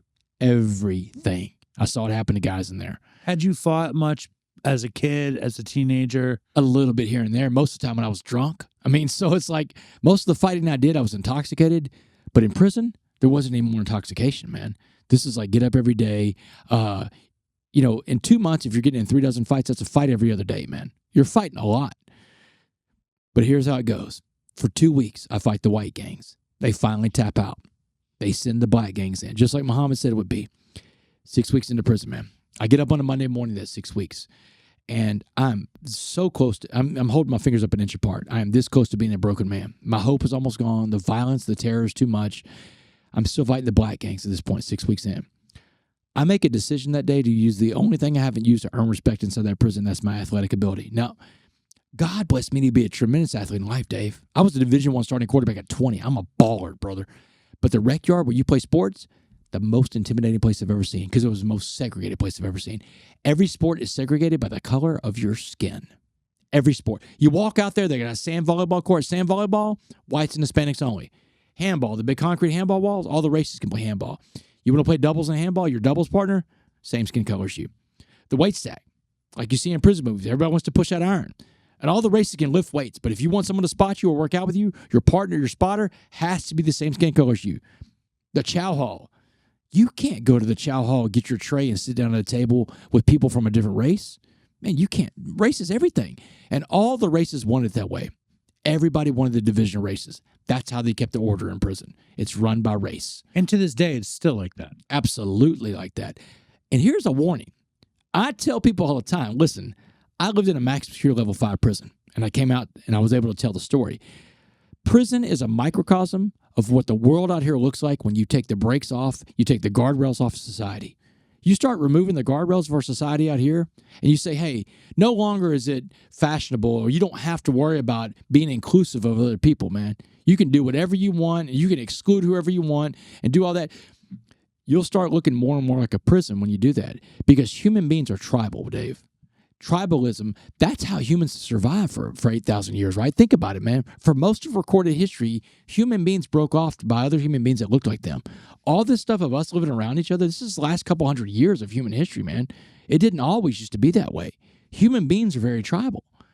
And human beings, when given the choice and no mandate to do otherwise, human beings will break off in their own kind and stay with their own kind.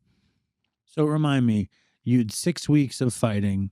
So 6 weeks in, man, I get up on that Monday morning, and I'm like, you know what? I'm gonna go out and play some. I'm gonna go out there and play some basketball because the blacks are on the basketball court. Here's why I decided to go play basketball that Monday morning. This is the thinking process I'm doing in prison. I know that in America, sports is the great uniter. In fact, sports is the one thing that brings us Americans together like nothing else can. Here's what I'm thinking as I go to the rec yard that Monday morning. Before there was Martin Luther King Jr., there was Jackie Robinson.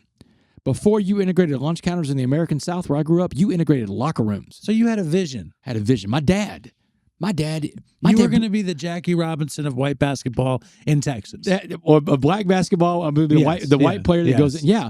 But and I'm thinking about my dad, the example that he set. Remember my dad told me about taking tough stances? Yeah. You know, when I'm at visitation talking to my parents, my dad actually tells me before this basketball game, before that Monday morning, 6 weeks in, he's like, man, sports is a great uniter, Damon. Don't ever forget the power of sports. He said that to you on a phone call or something? In a visitation room. Wow. Yeah. And so he's telling me this, man, don't forget the power of sports. Because he's asking me how the rec yard's going. He knows I'm an athlete. He's like, man, how's it going out there in the rec yard? I'm like, man, not great, Dad. I'm not really doing much out there. Everything's so segregated. It's so dangerous out there. I'm getting my ass kicked. And he's like, man, sports is a great uniter. And I'm like, you know what? So that's why I go out there, man. I go out and play basketball. And, I mean, I'm the only white guy out there. No white boys are allowed in the basketball court. So how could you do it? I told him I'm playing basketball. I took the basketball from him, man. So in prison, all right, so when the games are over, they shoot for teams in prison. That's why they keep people going to the basketball court. You're not guaranteed to play another game. The team that wins gets to stay on the court. Sure. But everybody else that wants to play, there's all this line of people that want to play. There's one basketball court, one basketball. So the losing team, the people that lose, everybody's got to shoot again to play. 5 guys or 2 guys that shoot. You have to hit the shot to hit the shot to play. You got to be a captain. When they start off in the morning, the first 2 guys to make a shot get to be team captains.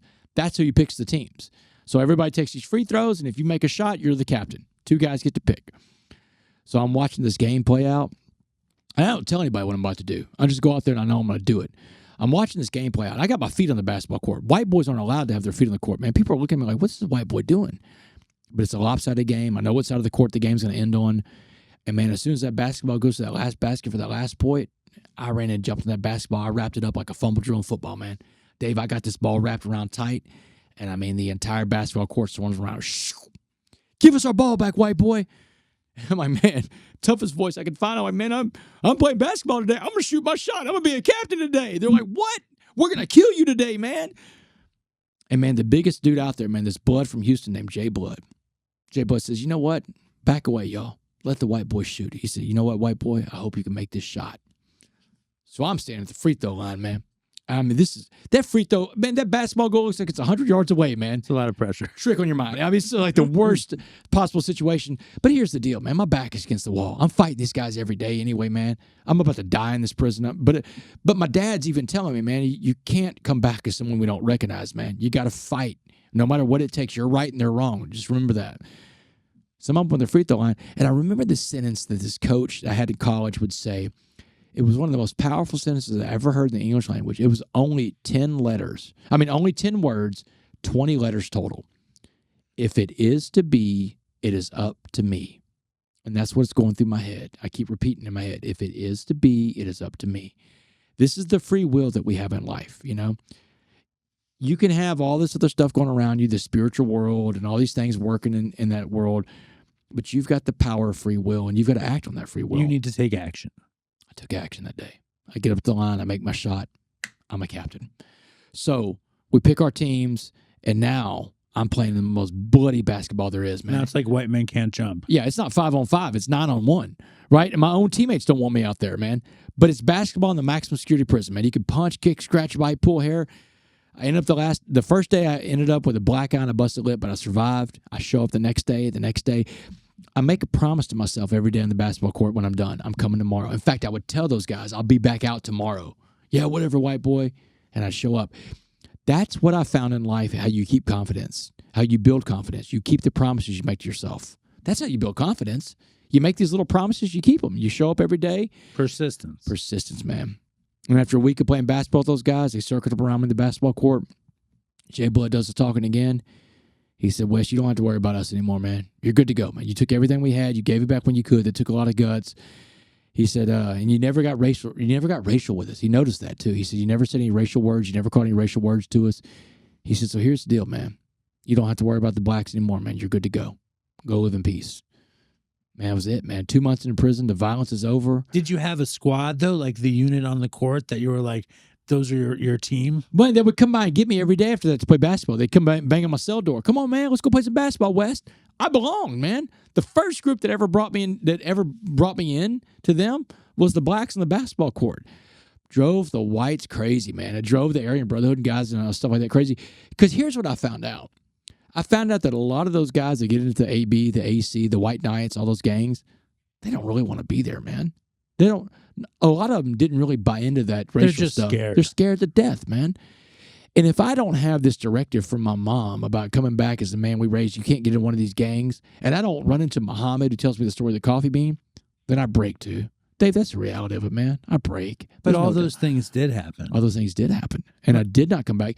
Whenever I was getting out of prison, I got sent to a 6-month facility. It's called an in-prison therapeutic community. And there's a bunch of AB guys at the table. Everybody's made parole. We're just all waiting to go home.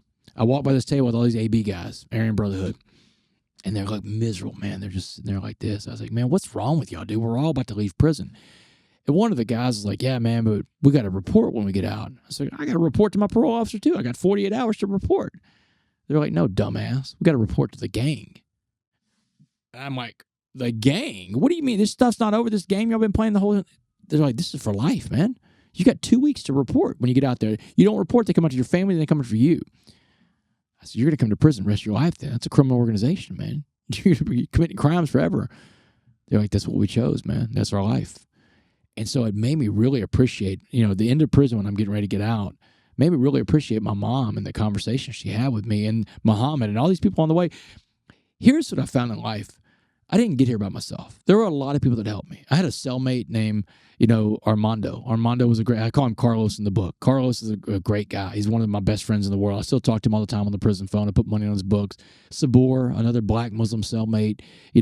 These guys that I ran into in life. I had another guy in there named JT, man. JT Go was an old mobster from Dallas in the 60s. Had some great JFK stories. Stories that still haven't come out in all the document releases. Is that right? Oh, yeah. Because I remember I was just reading about that in the book. And I was like, well, if he knows about JFK stories, is it stuff that didn't come out in this report? So because of everything that's gone on recently, I was already putting a bonus chapter in the book. Like, you haven't gotten that because I gave you the PDF. There's a bonus chapter in the book, and it's called JT's story. Because I was like, I told my publisher, I was like, man, people are just going to be dying to know about this guy, JT. He's the most colorful character I met in prison, man. He was dynamic, man. First of all, he was a very dangerous guy back in the day. But when I met him in prison, he had given his life to Christ. He walked the talk, brother. He was one of the most respectable guys in there because he walked what he believed in. He walked it, man. He was a great guy, good Christian guy. Followed the rules. Everything you see that you want someone that says they're a Christian. I want to see you practicing that stuff that's in the red ink in the New Testament. love, forgiveness, humility, grace, mercy, those stuff that show up in red ink, I want to see you practice that if you say you're a Christian, right? And when someone wrongs you, show me that stuff in the red ink that says, let he without sin cast the first stone. A lot of people aren't willing to do that. JT was. Explain, I'm Jewish. What does let he without sin cast the first stone mean? So the Gospels, when I say red ink in the Bible, the red ink is the stuff in the Bible that are supposed to be quotes from Jesus. Okay. So, and the stuff that's in the red ink is the good stuff, right? Thomas Jefferson, one of our founding fathers, he didn't really buy into the whole Christianity thing, but he loved the character of Jesus from the Bible, right? He said, man, this guy's got some great sayings and great stuff. So he made what's called Jefferson's Bible. Jefferson's Bible, he literally took Bibles and he cut out the quotes from Jesus. The red stuff. And he pasted that into a book. That was his Bible. It's all the direct quotes that they attributed to Jesus. So deconstruct, though. Let he without sin cast the first stone. Explain that to me. So only someone that's never done anything wrong to anybody can accuse somebody of being someone doing and there's something nobody wrong. That's like that. No one, right? So let he without sin cast the first stone. So if you're back then they stoned people to death, right? So I think that's where it comes from, stoning people. Like you can't be one of the people stoning somebody if you got stuff in your closet too. So yeah, right. If you have done anything wrong, which everybody has, don't pick up a stone. Keep your mouth shut. Yeah, keep your mouth shut. So and I talk about this in the book. Like there's people that it really gets on my nerves when I see a lot of people in the speaking world and this space they call the coaching space out there. Man, there's a lot of phony people out there. And and it's almost like an unfair advantage having gone to prison because I can spot the phonies, man. I mean, I lived in a world with a bunch of convicts, right? But these people that lead with the bling, the flashy, shiny stuff, or they make promises to you of what they can bring into your life, don't listen to these people. The people that lead, the people that try to get into you with your faith, there's good people out there that live on their faith, but they show you by their actions. They live out that red ink stuff, right? But if someone talks about their faith a lot and doesn't live out that red ink, run from them because they're a phony, they're a fake, or what I call hypocristians. So you got to really watch out for that kind of stuff. But JT was not one of those. JT was a good guy. JT followed everything he believed in. And when I met him, he, just this guy that he'd be on the front row of the chapel every weekend, just, praising God. He was just a good guy. But he shared with me some serious stuff about the JFK assassination. In fact, I made it a bonus chapter in my book. And what's crazy is that over the weekend with the publisher, I'm doing all this stuff. And then Trump's like, I'm going to release the file. I'm going to release the file. My publisher's like, dude, do you think JT gave me a letter and he told me, he said, I'm going to give you this letter of why Jack Ruby kills Lee Harvey Oswald. And in the letter, it talks about exactly the person that told Jack Ruby to do it. Why did he give it to you? Well, because he told me the story. I'm like, JT, you got to write this down, man. This is a piece of history. No one's ever told the story before. I've never heard when I'm in prison, I'm like, JT, I've never heard this story before. He said, it's because the only person living that knows about it still is me. And I said, write it down for me. He said, I'll write it down for you, but you can't share it till I'm dead. Well, JT died in 2023 in prison. So I'm sitting in this story. And so, I'm with the publisher this past weekend. I put the last chapter. The bonus chapter is called JT's chapter, JT's story. And then Tuesday, Trump releases all the files from JFK stuff. The story isn't in there, man. This could be a new piece of the puzzle. So what happened? All right. So I'll tell you. You might as well. So I'm going to tell you some of this story. So JT in 1963 in Dallas, he's running dope, girls, guns for the mafia, right? The Dallas Mafia. So the Dallas Mob is what he's a part of.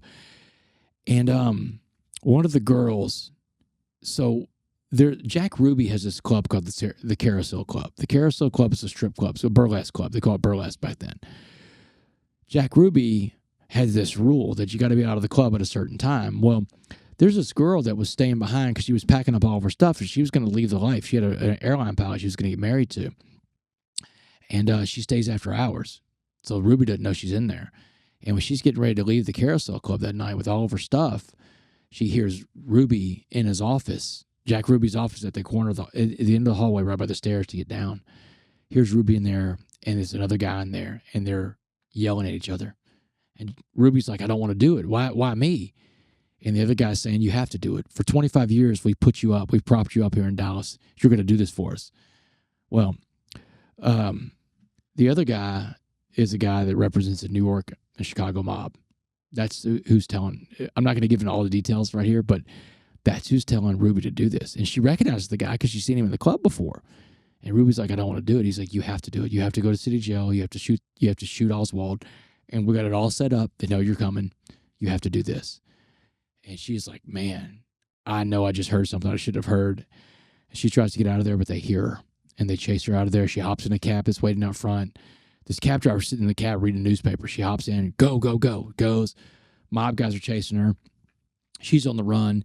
One of the girls that JT runs, because he runs a lot of prostitutes, right? One of the girls knows this lady. She calls that girl. That girl calls JT. She's like, JT, you got to help my friend out. And he hears what this woman heard. He's like, I don't want to help this person out. This is like a death sentence now to be attached to her. But he does it. Because in the history of mankind, have you ever seen men like fully say no to a woman? It's like, come on, you got to do this for me. So anyway, he does it. He reluctantly does. He helps this woman out. He's going to get her out of town, going to drive her to Waco, Texas, where her stepsister lives. But there's a diamond ring that she wants to get from her friend. And her friend works at one of these bars in Dallas. JT's like, I don't think it's a good idea. Because the word is out. There's people calling around saying, have you seen this person? And they're mob guys. They're trying to track this lady down because she just heard the whole game of what's about to go down with Ruby and Oswald. And so she goes to this bar to get that ring. And when she comes out of that bar, all these Dallas police squad cars pull up. They handcuff her. They shove her in the back of a police car. Well, JT's about a block away watching this stuff. He's like, oh, my God, the police got her. So he follows them. They take her to the Dallas City Jail on Harwood Street in downtown. And he drives off. He calls their mob lawyer guy. He says, hey, listen, this girl just got arrested in Dallas City Jail tonight. I don't know what the story is, but is there any kind of bond set on her? Can we get her out? The mob lawyer guy calls a couple hours later and says, hey, forget about that girl. He's like, why? He says, because she hung herself in Dallas City Jail tonight with her nylons. Wow. She's dead. JT never told the story to anybody else after that. And so I don't know if the story, who knows if it's real, right? I don't know the veracity of this story. So I told my publisher, why don't we just put JT's stories out there and see if they're real? Why don't we just let somebody go figure out for themselves? I mean, to me, that story, to figure it out, all you got to do is see if someone killed themselves in Dallas City Jail on November, 23rd? But why would she kill herself? She didn't. They killed her. If his story is correct, the Dallas Police Department... Because she had the information about Ruby killing Oswald. Absolutely. And then JT's people knew, and they had to take care of her so she could never tell the story. Okay. So, and they didn't know anything about JT knowing. So, that's if JT's telling the truth. Who knows if he was telling the truth? I have two things I wanted to ask you about. First thing, when you get to prison coming off of meth, how are you feeling physically? Now, prison, I didn't get to prison until a year later. Right. Is there any lingering desire for drugs, alcohol? Is that in your head at all? That's a good question. That's a recovery question, too. I'm trying to get back on track here. There you go. I got lost in the JFK scandal. How are we doing on time? We good? We're fine. Don't worry. Good. Yeah, good. Just let's keep going. Yeah. So, 2011, I can tell you when it happened in prison. I've been in prison. I remember I got arrested in 2008. I'm in prison. It's 2011. It's almost 3 years after my arrest. I finally feel this fog coming off of my brain. Like, for all that time, I've been living under this fog because I was on meth for like 4 years, man. Remember, I'm smoking an 8-ball a day, man. I'm partying hard for 4 years, man. This is a party that didn't come down. It took 3 years for me to finally come off that fog that was in my brain. And that's when I sat down and I started writing a diary. And that diary eventually became the book, The Change Agent. But in 2011, I'm in my bunk one night. They got these little 10 by 12 cells, man. They got a bunk, they got a desk, they got a toilet in there. My cellmate is this guy named Malik, Muslim dude, man. He's a big cocaine addict. And he sells a little cocaine on the side, but he's just selling enough to do it. He's getting high on his own supply. But every night, he's jacked up on blow. And every night, man, I'm sitting there in my bunk, and I'm watching him. He's geeking out. You don't want to get high in a prison cell. We had a clean prison cell. He cleaned it up with a toothbrush. I mean, this place, think about doing coke in a 10 by 12, man. Not a lot. You know, you can clean it all. So, but I remember laying there one night, and I'm laying in the bunk, and I'm reading my Bible. I'm reading the book of James. I remember what I was reading. Jesus' brother, James. So that's in the Christian faith, James is Jesus' half-brother. So I'm laying in the bunk reading my Bible, and I look over at Malik. He's high as a kite, and in the corner of my eye, I see his dish with all the cocaine on it. And it's got a piece of paper rolled up where he's snorting it with. And I remember thinking, man, Damon, you used to like doing cocaine. In fact, that was your big drug before meth, man. Maybe you could do a little bit of his cocaine tonight. Be okay. I remember thinking to myself, man, where's this thought coming from? What's going on, man? I thought I kicked this. I'm looking at the Bible that I'm reading. Like, I can quote the Bible, scripture and verse, but now I'm having these crazy thoughts. What's going on? And that's when I knew I was going to need more than just that Bible if I was going to stay sober.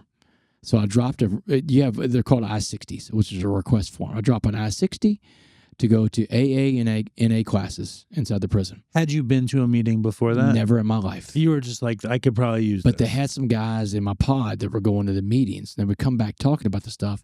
One of the guys was an Army Ranger. He got named Ranger. He called him Ranger. So he's an Army Ranger, former Army Ranger, and he was telling me about AA and stuff like that. I'm like, I don't need that. I'm not an addict. And I remember asking him, how do you know if you're an addict? He said, that's easy. If you think about drinking, or you think about using, you're an addict. Why didn't you think you were an addict at that point? You had been on meth for years. You had drank since you were 10. Right. Fucking coke head. Well, yeah, but here's Uptown burglar to support your drug habit. But you're in the prison, and they're telling you if you have Christ, you're good to go. That's enough. All you need is Christ. Not true if you're really an addict like me. Here's why. If I have these thoughts in my head of drinking or doing drugs, and I go talk to my priest or my pastor or whatever, hey, man, I got these thoughts and I can't shake them. You know what he's going to tell me to do? Go pray.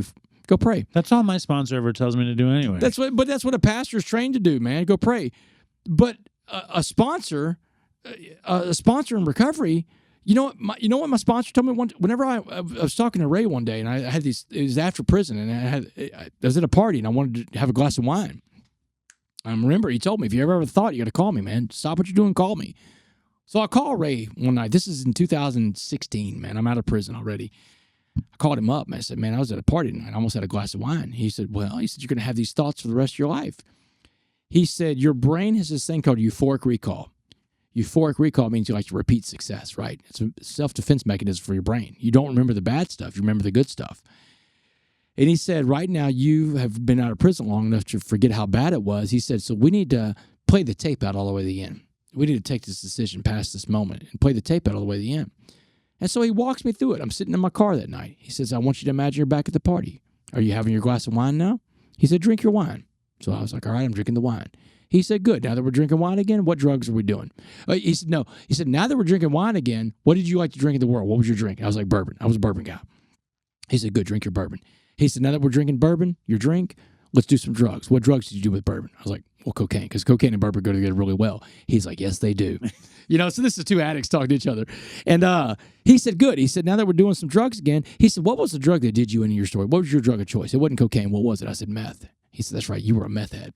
He said, so smoke your meth. He said, that's what the wine, the bourbon, and the cocaine are really telling you. You want to get high tonight, Damon. You're not trying to drink wine tonight. You want to get high. He said, so smoke your meth. He said, you smoke it? I said, all right, I'm smoking the meth. He said, good. He said, how's parole working out for you? I was like, man, I didn't think about parole. He said, well, we don't. As addicts, we don't think about things like that. Our freedom, our family, our property, we give up our goals to meet our behavior. I said, that's what addicts do. He said, what did parole tell you would happen if you couldn't obey the rules for parole? Here's what they told me, Dave. When I walked out of prison on parole in 2015, I'm on parole. I'm out. They let me go. But I'm on parole for the rest of my life. I'm on parole till 2073. As this recording right now at this moment, I've got 48 more years on supervised release. That means every month I take a drug test. If I fail one drug test, I go back and finish the whole sentence. Every month for the rest of my life. So he said, now that you're failing the drug test, where are you going now? I said, I'm on the prison bus, Ray. He said, good. He said, now, remember what it was like on that prison bus? He said, you destroyed your life. You destroyed your family. He said, you're going to be starving by the time you get to prison. You know that, right? Because those bus rides are long, Dave. You're snaking throughout the whole state of Texas, picking up inmates at different county jails. You finally get to prison. It's late. You're tired. You're hungry. He said, I want you to imagine you're back in that prison again. Go put your mattress down in the cell. Go put your bags down. Get to the chow hall. Get the last meal of the day, man. You're starving. He said, what was the worst meal they ever served you in prison? I was like, man, without hesitation, pork noodle casserole. I don't even know what's in this slop, man. He said, good. He said, go to the chow hall, get you a big bowl of pork noodle casserole, and wash it down with that glass of wine that you were thinking about having tonight. Because that's where that glass of wine is going to take you. Back to the chow hall, eating pork noodle casserole. he said, you got it? I said, yeah, man, I got it. He said, good. He said, go back to the party. Have a good time with your friends. If you ever have a thought, call me. Right. Is your priest, your pastor, your rabbi going to tell you that? Absolutely not, man. But that's what recovery is, man. We have people around us that have been to hell, and they can take us back to hell for a brief minute to walk us through there to tell us about our decisions in life. And in 2011 in prison, I'm laying in my bunk reading this Bible, and I've been told that all I needed was Christ, man, and I was going to be fine. But now I'm not fine anymore because I'm thinking about doing his cocaine. So I drop my permission slip. I get a lay-in, which is like a hall pass that tells me to go to the chapel for AA and NA. And on, I think it was July 29th, 2011, I walk into my first 12-step meeting in prison, and I started living in the solution at that point. What are meetings in prison like? Just like meetings in the world. Well, here's the Are deal. they integrated? I mean, like, what do you mean integrated? Black and white people together? Oh, yeah. And what was interesting about that is in the chapel for AA meetings and stuff like that, the code of race and all that was out the window, man. What about for church? No, church, everybody pretty much segregated themselves in church. And a lot of church was like segregated by the gangs. Like, so the Hispanics would go to the Catholic mass services because that's where all the Hispanics would go and they meet up and they have their gang meetings. The whites would go to the pagan services like Thor, and think about Thor and stuff like that. They could worship. You could worship anything you want in there. So Aryans are like pagans in jail? They're not Christians? No, some of them go to the Christian services, but the chapel is the only place where everybody can get to because you have a First Amendment right to freedom of religion. So the state has to offer you services in prison for your religion. So, and there's like 26,000 religions on record in prison, right? And the prison has to provide you with whichever one you say you choose. They have to provide you with the space to do it. That's called the chapel. The chapel is the crossroads of the entire prison. Everybody can get to the chapel. Doesn't matter who you are, what building you live on. When they call chapel services, everybody comes out. Now the gangs, they're coming in bringing dope. They're exchanging dope. There's weapons that are being exchanged. There's cell phones changing hands. There's kites. A kite is like a note. It's like the watering hole or something. It's everything, man. So the chapel is where it all goes down. But the chapel's also where a lot of salvation is. Muhammad told me the chapel is where a lot of coffee beans are. Well, that was what I was going for because Yeah. I remember when he said, "Don't be in a gang. Go to a place where you can find people like you. Yeah. Go to the chapel." Yeah, that's where you're going to find the most coffee beans. And that's where I did. There were a lot of coffee beans in the chapel. That AA meeting, though, man, there was just, everybody was in there living in solution. Here's when I knew I was in the right room. This is what told me that. There's 3,000 people in the Styles unit. I knew the numbers, man. 80% of the people in prison have substance abuse issues. Everybody knows that in prison. That's, of 3,000, that's 2,400 people. Now, when I get this lay-in to go to the chapel for my AA meeting, the first thing I'm thinking is like, man, you can't have an AA meeting in the chapel. There's 2,400 people in the chapel. The chapel's not big. I got to the meeting the next day and I understood why. There were 50 guys in this room. Out of 2,400 people that should be there, 50 people were there to live in the solution. They want to get the answers to how to live with their addictions and become a good person. And I knew it was in the right room. And that was the room I stayed in the rest of the time in prison. I started getting the tools I needed to become a good person again. I started working the steps. And the 8th step is where you make the list of all the people you've harmed. And the 9th step is where you go out and make the amends, except when to do so would cause them or you harm. And that's where they have this thing in the 12th step called a living amends. A living amends means you go out and you go out and do good deeds. You expect nothing in return.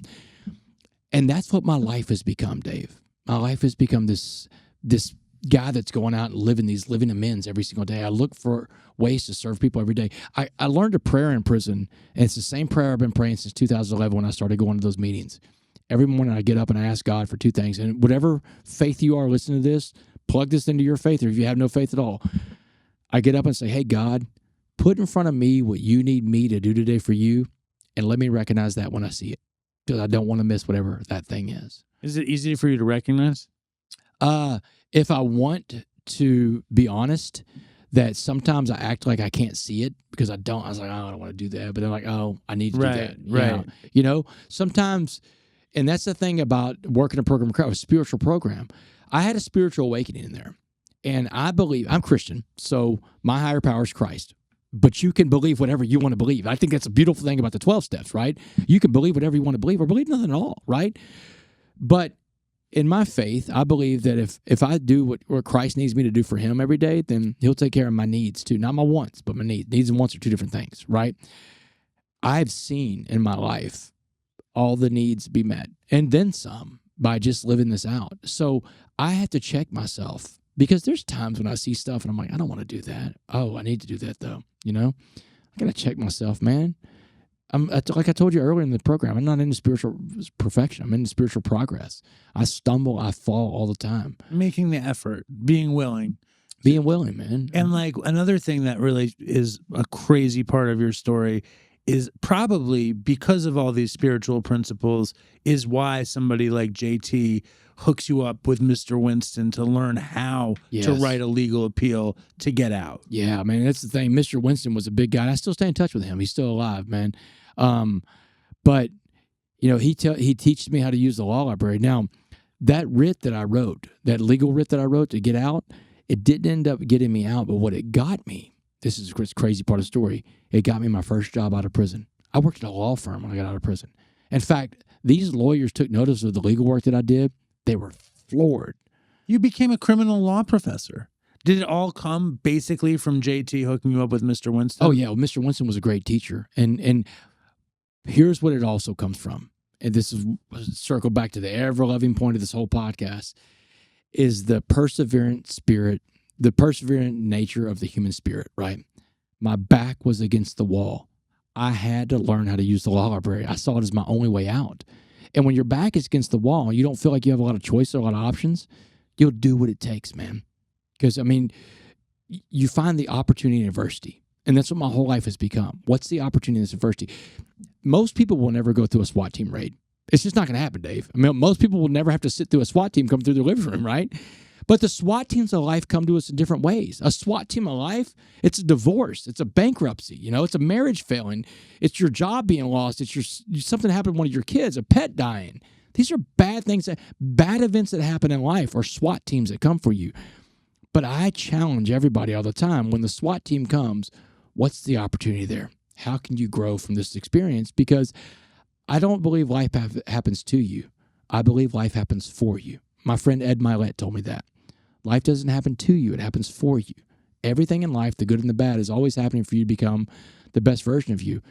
And, you know, circling back, this whole philosophy of life, of going around and being a coffee bean, working my 12-step program recovery, when I'm on the road, I got an app, man. I just put in the zip code where I am, and it tells me where all the 12-step meetings are in the area. I still go to my meetings all the time. I still talk to Ray, my sponsor, all the time. How many meetings you go to a week, you think, usually? Now it's one. I mean, How many years you have? July 30th, 2008. So we're at 17 years now, right? Amazing. Yeah, that's the day the SWAT team got me, brother. They took me to sobriety at gunpoint. Well, it's the way to do it. So integrity is a big part of the program. That's one of the key pillars of working a program recovery, integrity. And I believe integrity is who you are when no one but God, your higher power, is watching you. Integrity is who you are when you can do the wrong thing, but you do the right thing anyway, because that's what integrity does. It whispers to us, this is the way we do things, right? You change your belief systems because of integrity. When I got out of prison, one of the biggest things I had to do was find Muhammad. I had to find this guy, man, because I'm not here without him. And I wanted to tell him, man. He also gave you, he gave you gold. He gave me gold. He gave you gold. He gave you the magic beans. He gave me the magic beans. Literally. And it's one of those stories that there's only a few of them like that in all of our language, right? There's not a lot of philosophy stories. Allegories is what they're called. There's not a lot of allegories like the coffee bean. It's like a Nike, just do it, man. It's one of the most incredible slogans or allegories ever. So I go back to Dallas County Jail. I said, I'm trying to find my friend Muhammad. Dallas County Jail's like, we don't have a record for Muhammad. The Muhammad's his Muslim name, I found out. You know, when a person converts to Islam, they get rid of their real name to take on a Muslim name, kind of like Cassius Clay becomes Muhammad Ali. Sure. So they're like, we need a real name or birthday. We need vital information to find your friend. I didn't have that. So I had to hope that one day he found me. 3 years ago, I get a letter from an inmate in the Texas Department of Criminal Justice. The letter said this: find James Lynn Baker and you find Muhammad. 7 years I waited on this clue. How did they know that you were looking for him? There's a newspaper in the prison system called The Echo, and The Echo goes out to all 135,000 inmates in Texas. I'm one of the writers for The Echo, and I would always write stories about trying to find this guy. The guy told me the story of the coffee bean. My book, The Change Agent, talks about him. And so it had to be somebody that either read the articles in the newspaper that I would write or somebody that read my book. But it has to be someone that read the articles, to be honest with you, because I know I'm still trying to find this guy. And I would write articles because I didn't know he was in prison still, right? I've got access to all the inmates in the Texas prison system, so I'm writing articles, and in the articles, I'm dropping the hints that I'm trying to find my friend. I get a letter. It has my P.O. box at the end of the article. Every article has my P.O. box on it. So this letter says, find James Lynn Baker, and you find Muhammad. Go to Dallas. 7 years I waited on this clue. Go to Dallas, get a private investigator, find his criminal record, but we also found out that he was dead. He died on May 9th, 2017 of an opiate overdose in Dallas, Texas. Drug addict, just like me. Yeah, one of us. But he never got to program recovery. He never got to live. But he was the coffee bean. He was the coffee bean. But here's a big lesson, though, Dave. Good point. He sat on the coffee bean message his entire life, but he could not apply it in his own life. You can sit on all the knowledge and information in the world. You can read all the best self-help books, listen to all the best podcasts, but if you can't apply the knowledge does you no good. But in a way, Muhammad was the coffee bean no matter what, because what you said that the coffee bean was an agent of change that could change the room, that could affect his or her surroundings and make it be more like them. And he did that for you and probably for a ton of people. You had your ears open and you took the coffee bean and you put it in your pocket and you taught the world the coffee bean. So this is a good setup for the question you asked way in the beginning about why did he help me out, right? Remember you wanted to know that? Why did he pick you? Mm-hmm. So I told my lawyer that day, if he's dead, we got to go find his family. I got to honor my friend somehow. And so we find his family. He comes from a really dynamic family. He's got 3 living sisters, Visha, Vonsil, and Vanessa Baker. I called these ladies up one night. I told them the story about the time I met their brother in county jail, the message he gave me, and what I've been able to do that message both in prison and out of prison. And I told him, I said, listen, I need to honor your brother, and I want to start a scholarship in his name. We'll call it the James Lynn Baker II Be a Coffee Bean Scholarship. And I'll fund it every year for the rest of my life. I'll put $10,000 into a trust for the scholarship. Your family picks the winner so that every year one little boy or one little girl that grows up in his old neighborhood, they get out, they get a better chance at life through education because these 2 guys met up in county jail back in 2009. So I asked the sisters, can I ask you a few questions about James? They're like, go for it. First question I asked, where did he hear about the coffee bean, right? They said it had to be from their grandmother. Their grandmother always spoke in parables and stuff like that. But they admitted they had never heard the story of the coffee bean, but they said that we never needed the story of the coffee bean. You did, and he gave it to you. Second question I asked, was he raised around white people? And one of his sisters was like, why would you ask something like that? I said, well, here's the deal. He's black, I'm white. He's older, I'm younger. He's Muslim, I'm Christian. Everything by his own admission says that we're not supposed to be friends in there because he told me in county jail. That's the way it works. Race is everything. I said, but he came to me. He found me. So in like 1958, 1959, they get a new pastor at their church. He was a Lutheran, I think, growing up, was what they were growing up. They were Christians. So their church gets a new pastor, and it's a white guy, an all-black part of Dallas. A white guy comes in, he becomes a pastor, brings his white family, and other white families start coming to church there. So now he's worshiping around other white people. Their mother bought an old hospital that was abandoned and turned it into a boarding house. And that boarding house was for poor black families that couldn't afford to get their own house. It's almost like a way station so they could build up their money and buy their own house. Well, there were poor white families that lived in the house too. James Lynn Baker played with white children his entire life. He worshiped with white families at his all-black church that became one of the only integrated churches in Dallas. It let me know that whatever you believe your higher power is, right, in your life, the higher power in his life was working on him back in the 1950s for when he would meet me in 2009. This guy that was scared to death going through this biggest ordeal I've ever been through, he didn't see me as being a white guy. He didn't see me as being a Christian. He just saw me as a person in need, and he helped me out. But here's what the sisters told me. The guy you're talking about that helped you out, that's not the guy we know. Because the guy we know is our brother. He would live in his addiction all his life, and he would steal from us. He would rob from us, and he would go to prison, and he'd get out, and he'd live with one of us, and he'd do it all over again. He was a sick person doing bad things. He was a brilliant guy, they said, but because of addiction, he lived this life that he just burned everything to the ground. And they had some pretty hard feelings about this. Do you think he was using when you met him? No, he was clean. Right. I didn't know all this until I looked at it. Like when we found his criminal record, it showed the day he got arrested for the charge where I met him. We met a couple months in. He had been clean for 2 months by the time I met him, you know? So I meet the clean, sober version of James Lynn Baker II, and he's able to help me out. He gave you like the most valuable piece of information you probably ever got. I believe my higher power sent him. Yeah, well, it's amazing. And I also think there's a big connection between him and your dad. Yeah. Like it's very similar kind of thing.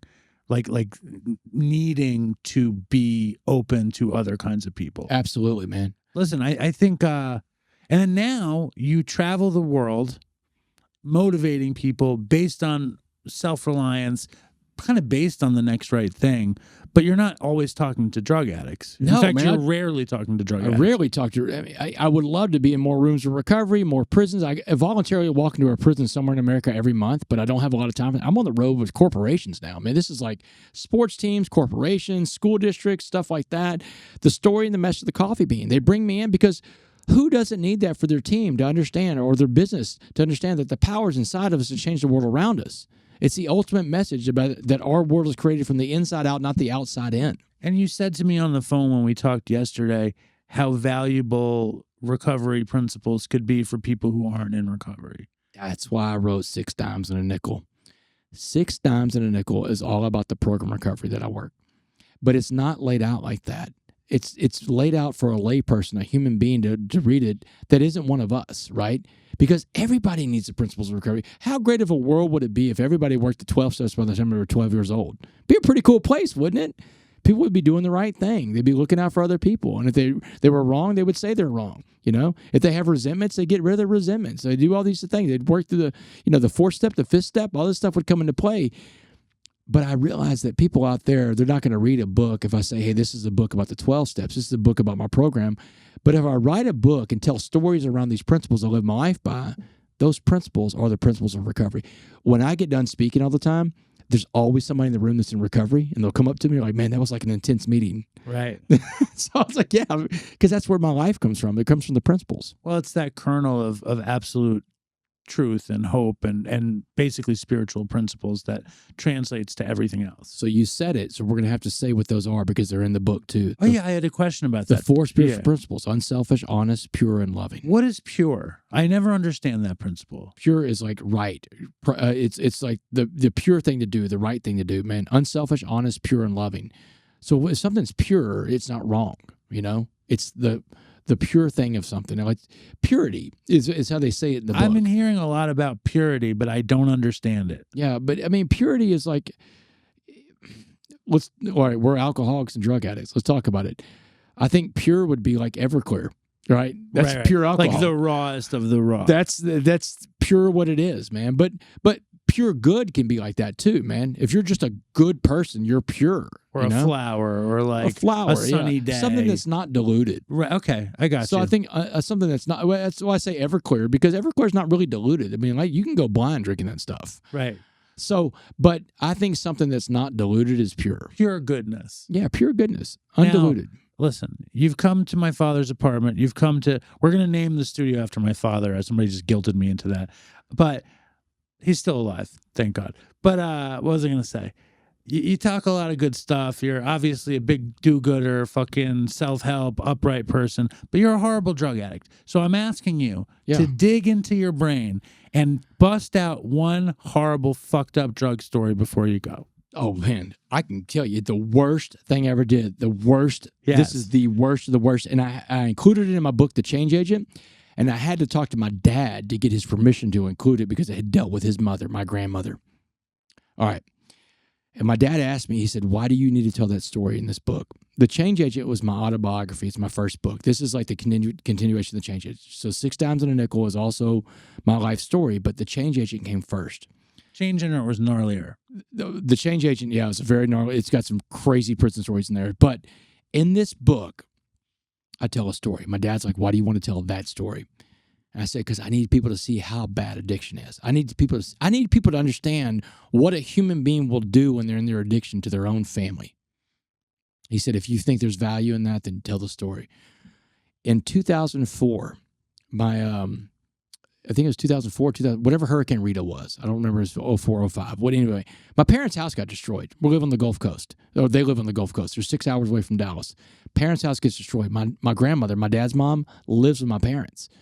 My dad drives through the night and drops off his mother, my grandmother, at my doorstep in Dallas. Now remember, dude, I'm whacked out on meth. I got cartel guys living in my apartment now. But I tell them all, man, look, I got 20 hours notice. My dad's on the way with my grandmother. We clean the whole place up.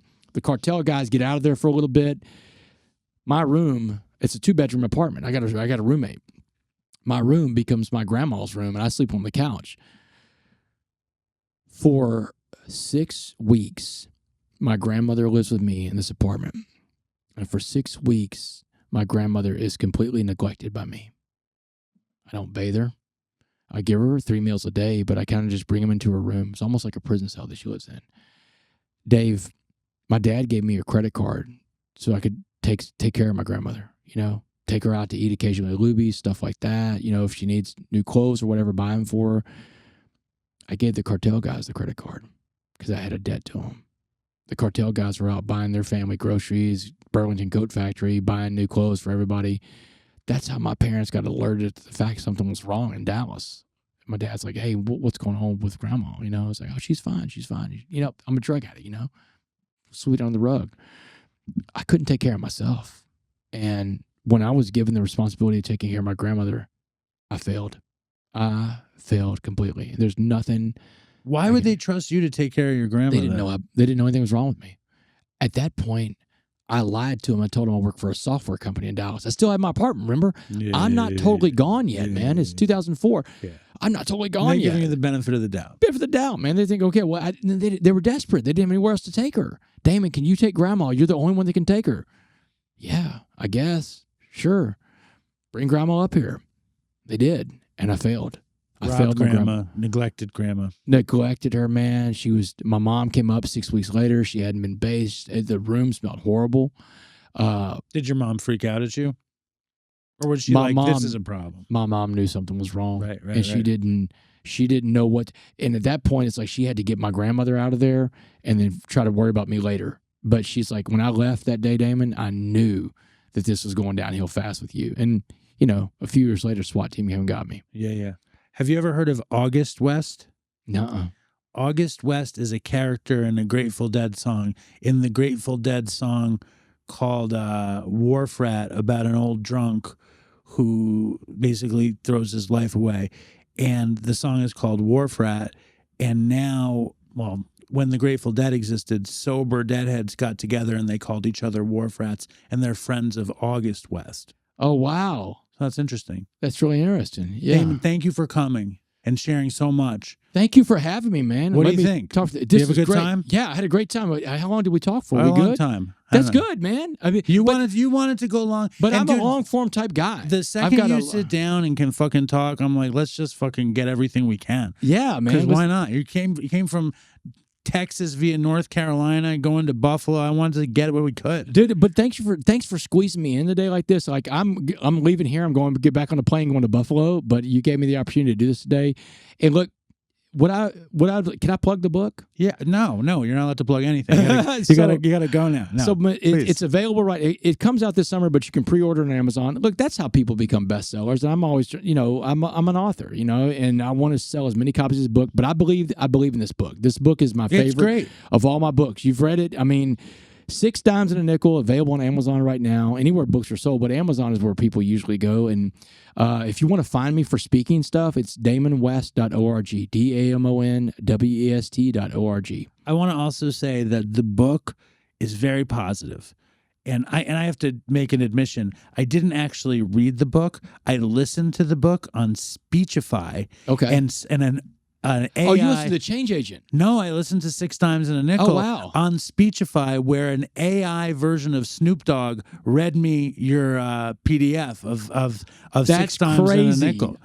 That's crazy. And it's very inspiring. And the AI Snoop Dogg did a decent job. That's really good, He man. did a decent job of reading me the book. I love it, man. Thank you so much, with Damon. me. It was awesome. Thanks, Dave. I appreciate you. Right on. Thanks for man. today. And definitely check out the book. And check out Damon's on Instagram. And where else can they find you? Damon West 7 on Instagram, X, formerly Twitter, whatever. Whatever we can do to help you, just please let me know. I appreciate that, man. The main thing is we want to drive book sales, man. Right on. Thanks, Damon. Thanks, Dave.